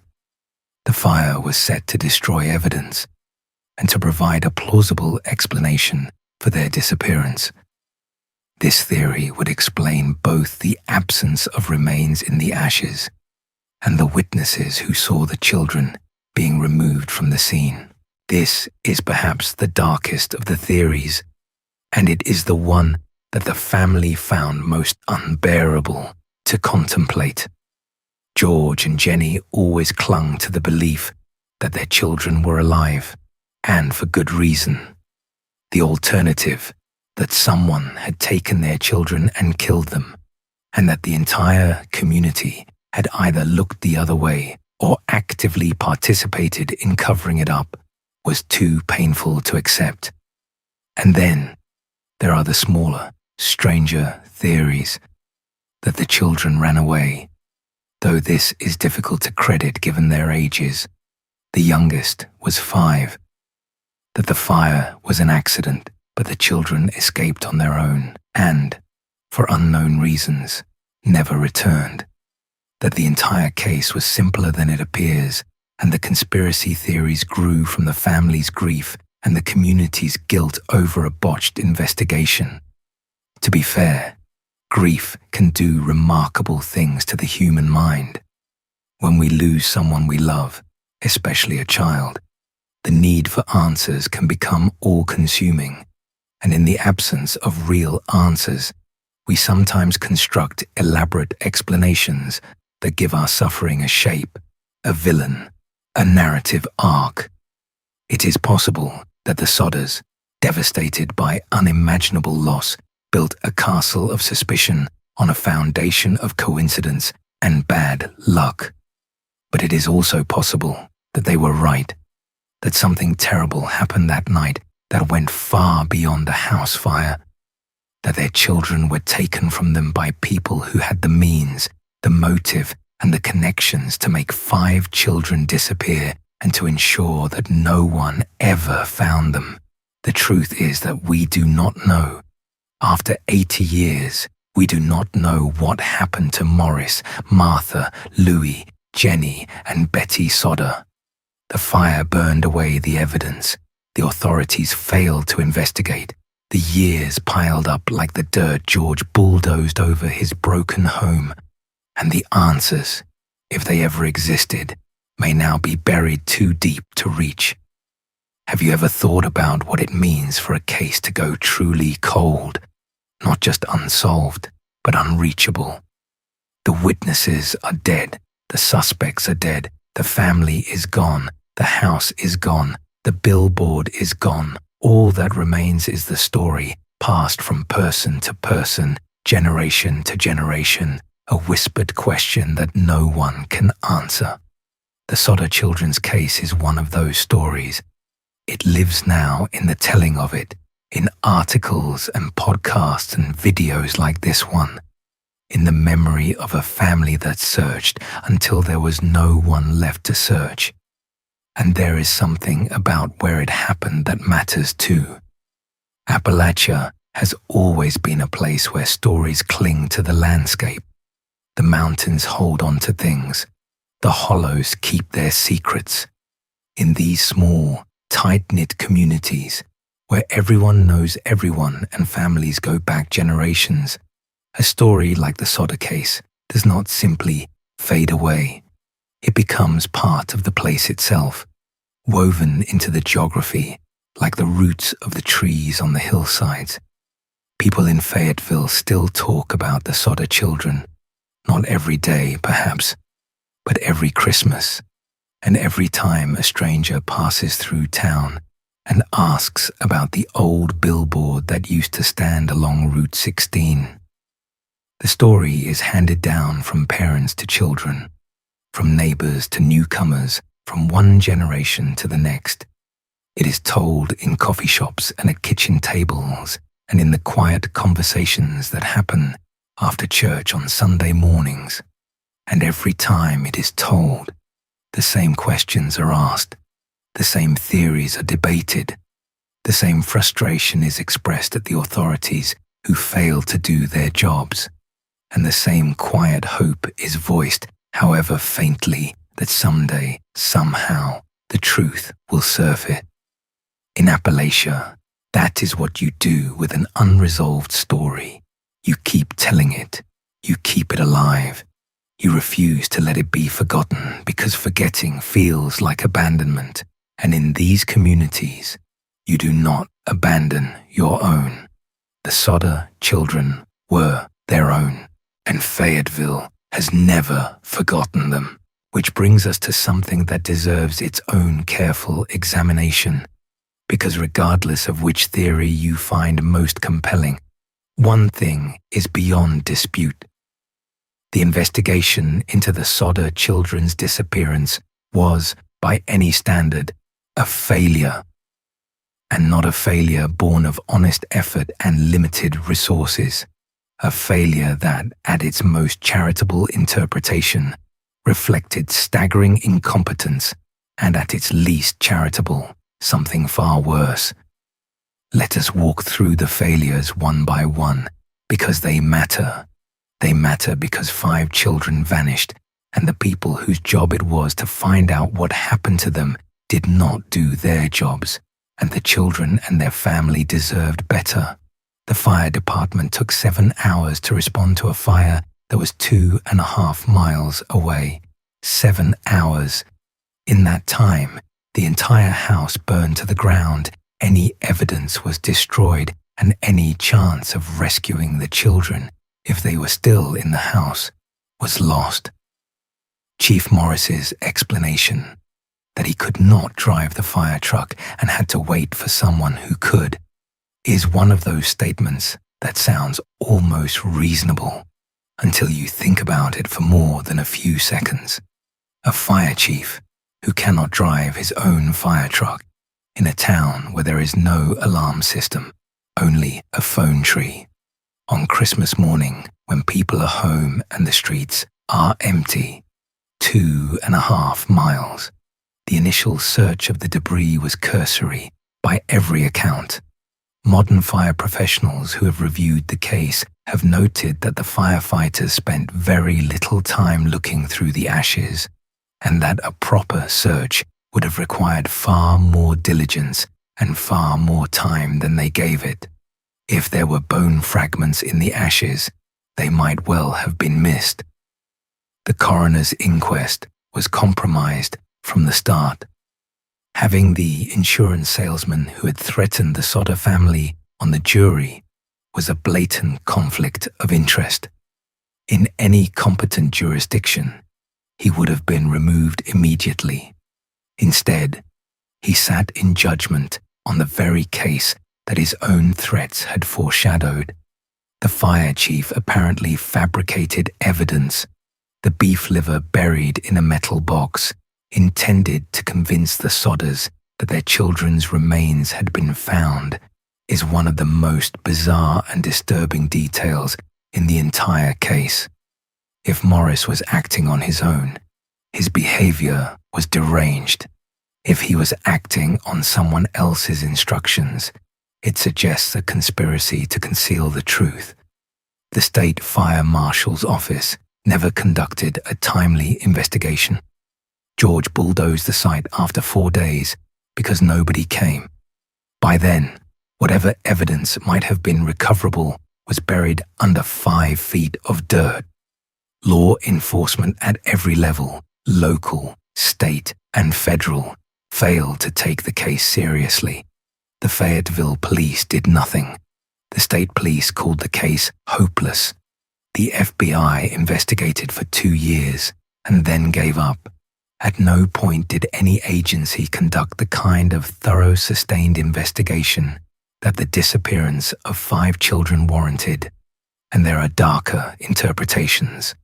The threatening insurance salesman on the coroner's jury, the fire chief burying fake evidence, the telephone line cut by someone with the skill and motivation to climb a utility pole, the stolen block and tackle, the man who admitted to the theft and the line cutting but denied involvement in the fire, and whose identity has been lost to the historical record, the strange car watching the Sodder children before Christmas, the inability of anyone to reach an operator on the night of the fire. Some of these things can be explained by coincidence, by the limitations of a small, wartime community, by human error and bureaucratic incompetence. But all of them, every single one. The Sodder case is sometimes discussed as a mystery about what happened to 5 children, but it is equally a story about what happens when the systems that are supposed to protect people fail, thoroughly and completely, and when the people who fail are never held accountable. George and Jenny Sodder spent the rest of their lives doing the work that their government should have done. They hired investigators, they conducted searches, they wrote letters, they put up billboards, they followed every lead, no matter how thin, no matter how far it took them. They did this while running a business, raising their surviving children, and carrying a grief so heavy that it is almost impossible for the rest of us to comprehend. They did not do it because they wanted to. They did it because no one else would. And that, perhaps, is the most heartbreaking part of the Sodder children's story. Not the fire, not the mystery, not the unanswered questions, but the fact that a mother and father had to spend their entire lives searching for their own children, because the people whose job it was to search for them would not. It is worth asking why. Why did the authorities fail so completely? There are several possible explanations, none of them comforting. Before we get to those explanations, consider the timing of this event. Christmas Eve, the most family-centered night of the year, the night when every home in America is supposed to be safe and warm and full of love, the night when children are supposed to go to sleep dreaming of presents, not disappearing into smoke and darkness. For the people of Fayetteville, the timing of the Sodder fire gave it an almost mythic quality. Every year when Christmas came around, the town could not help but think about what had happened. Every decorated tree, every wrapped present, every child who stayed up late on Christmas Eve was a reminder of the Sodder children and the celebration that turned into a catastrophe. The holiday that is supposed to represent everything good about family became, for Fayetteville, a permanent memorial to everything that could go wrong. For George and Jenny, Christmas was never the same. How could it be? Every Christmas for the rest of their lives was an anniversary of the worst night they had ever endured.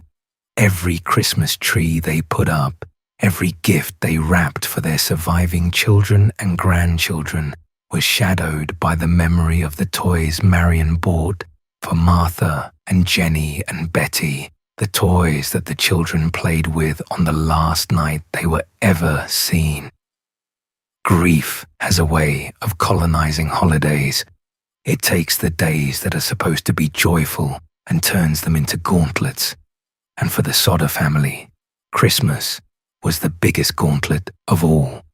44 Christmases for Jenny, 24 for George, every single one of them marked by the absence of 5 chairs at the table, 5 stockings that were never hung, 5 names that were spoken in prayers but never answered.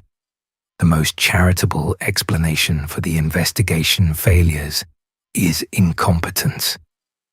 Fayetteville in 1945 was a small, rural community with limited resources.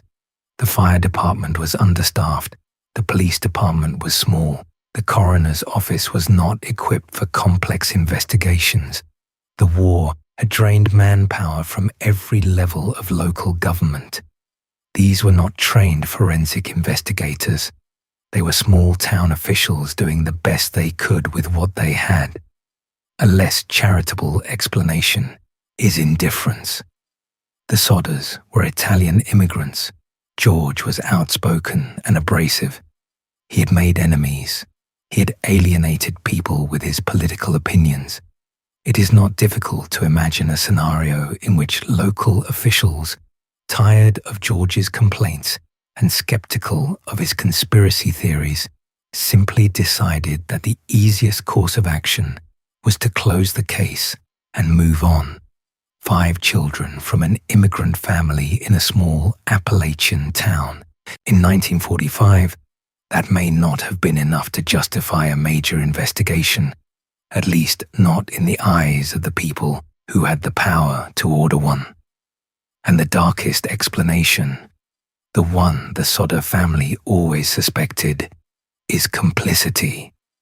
That some of the people who should have been investigating the fire were in fact involved in it. That the threats against the Sodder family came from within the community, from people who had connections to local authorities, and that the botched investigation was not an accident, but a deliberate effort to protect the guilty. We will never know which of these explanations is correct, and honestly, it does not matter as much as the outcome, because regardless of why the investigation failed, the fact remains that 5 children deserved better. They deserved a search, they deserved an answer, and they deserved a community that cared enough to find one. Now imagine you are Jenny Sodder in 1950.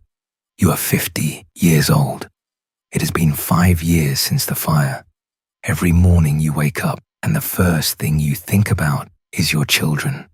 Every night you go to bed and the last thing you think about is your children.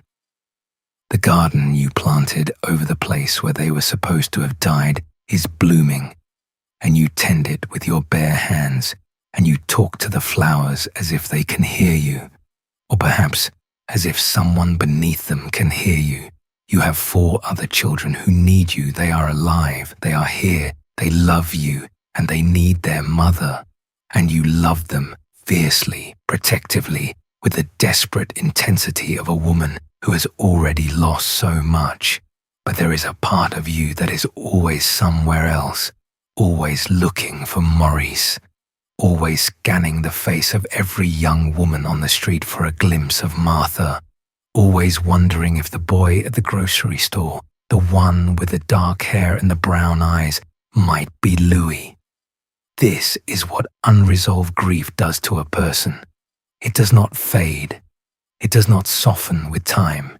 It settles in and takes up permanent residence like a boarder who never pays rent and never leaves.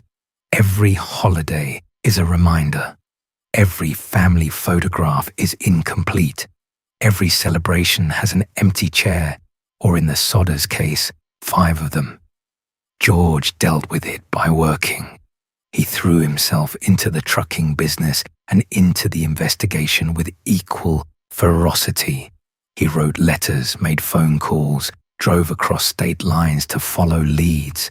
He was not a man who expressed his emotions easily, but everyone who knew him could see the weight he carried. Jenny dealt with it by remembering. She wore black. She kept the garden.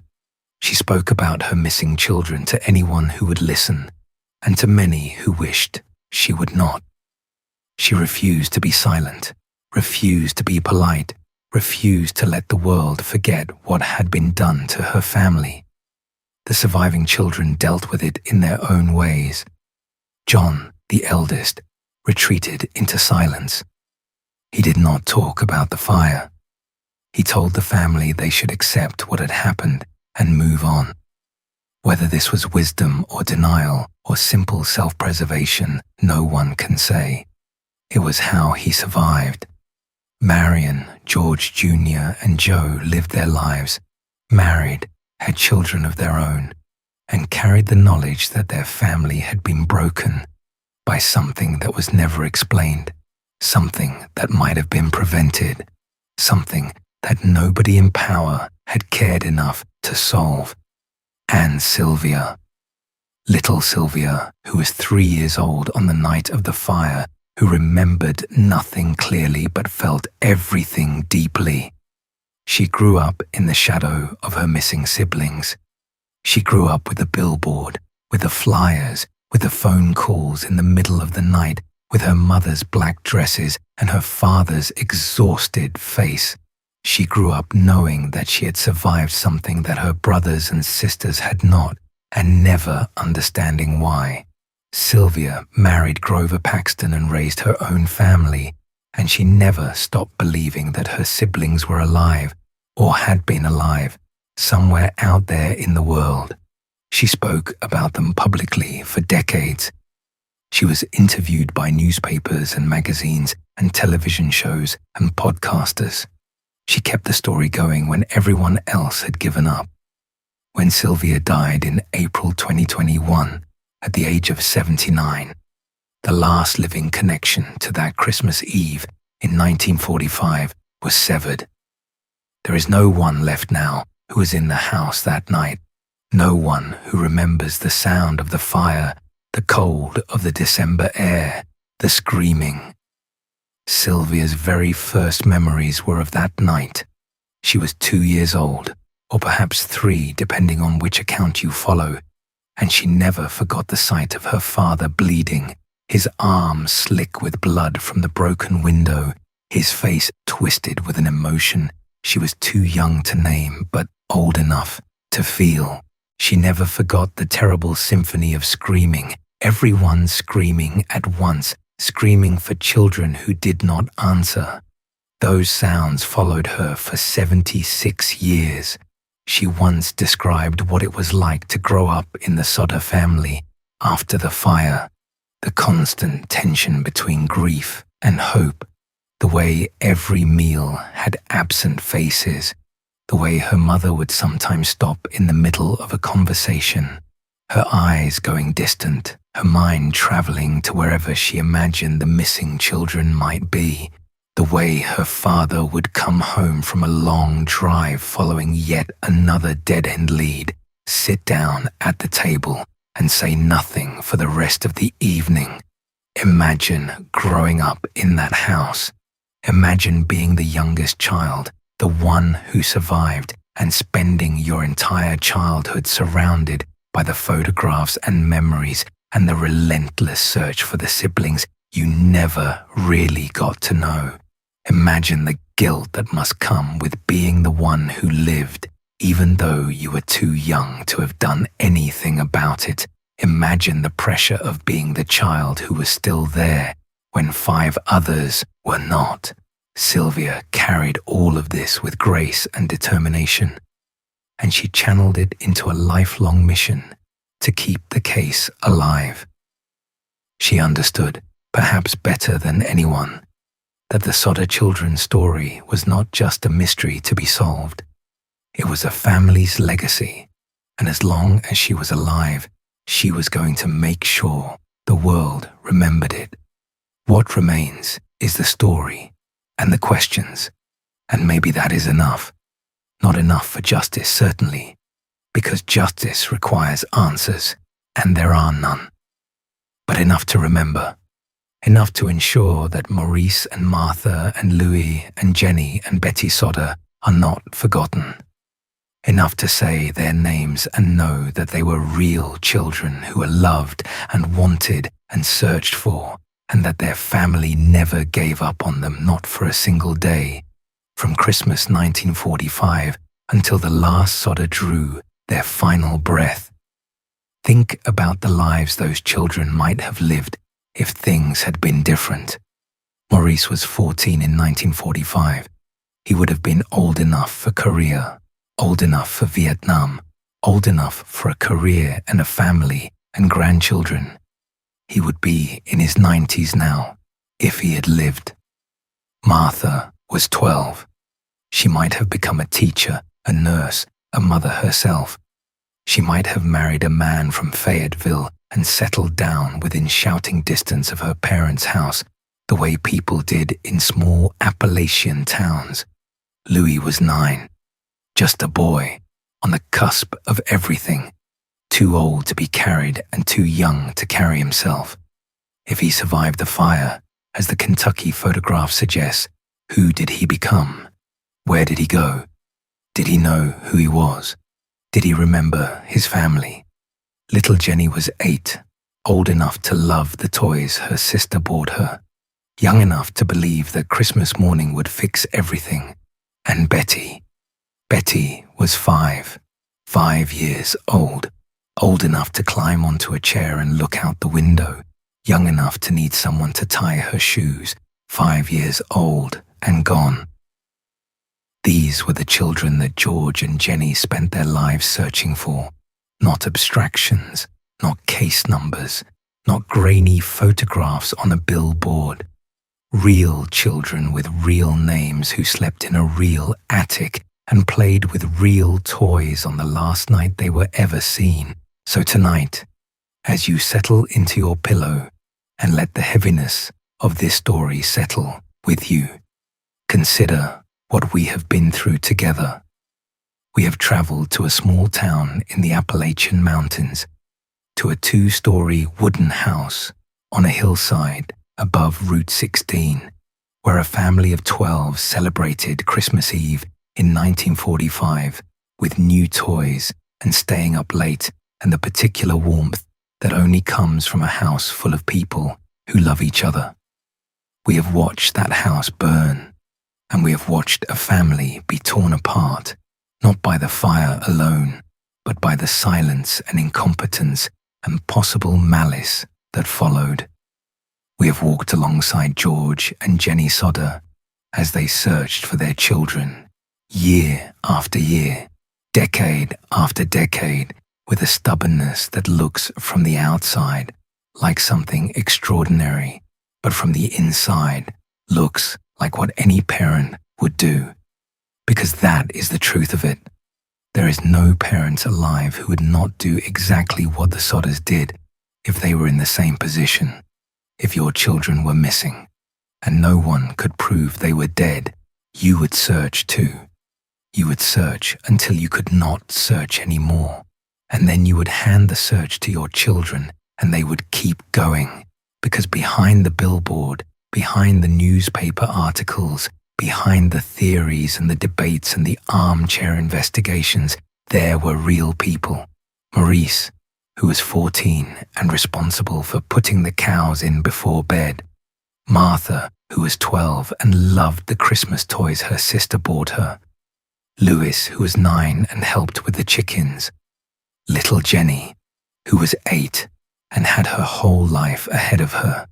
And Betty, who was 5, the youngest of the missing children, who was playing with new presents on the last night anyone saw her. They were children. They had names and faces and favorite things to eat and people who loved them. Whatever happened to them on that Christmas Eve, whether they died in the fire or were taken by strangers or met some other fate that we will never know, they deserved better than what they got. They deserved a proper investigation. They deserved the full attention of every law enforcement agency in the state and the country. They deserved to be found. And George and Jenny deserved answers. They deserved to know, one way or the other, what happened to their babies.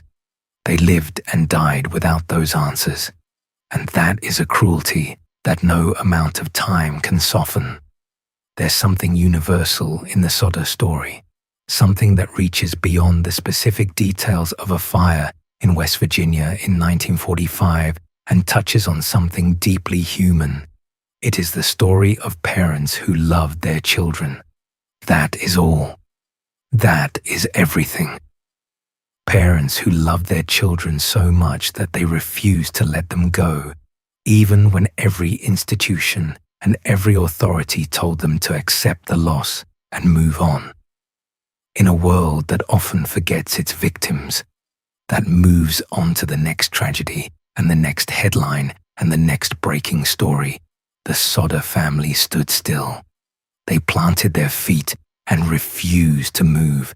They built a billboard and put their grief on display for the entire world to see. They said, "These are our children, and we are not done looking for them, and we will not be done until someone gives us an answer." No one ever gave them an answer, and they still did not stop. There is a lesson in that, if you want to find one, about love, about persistence, about the fierce, unbreakable bond between parents and children, about the difference between giving up and giving in.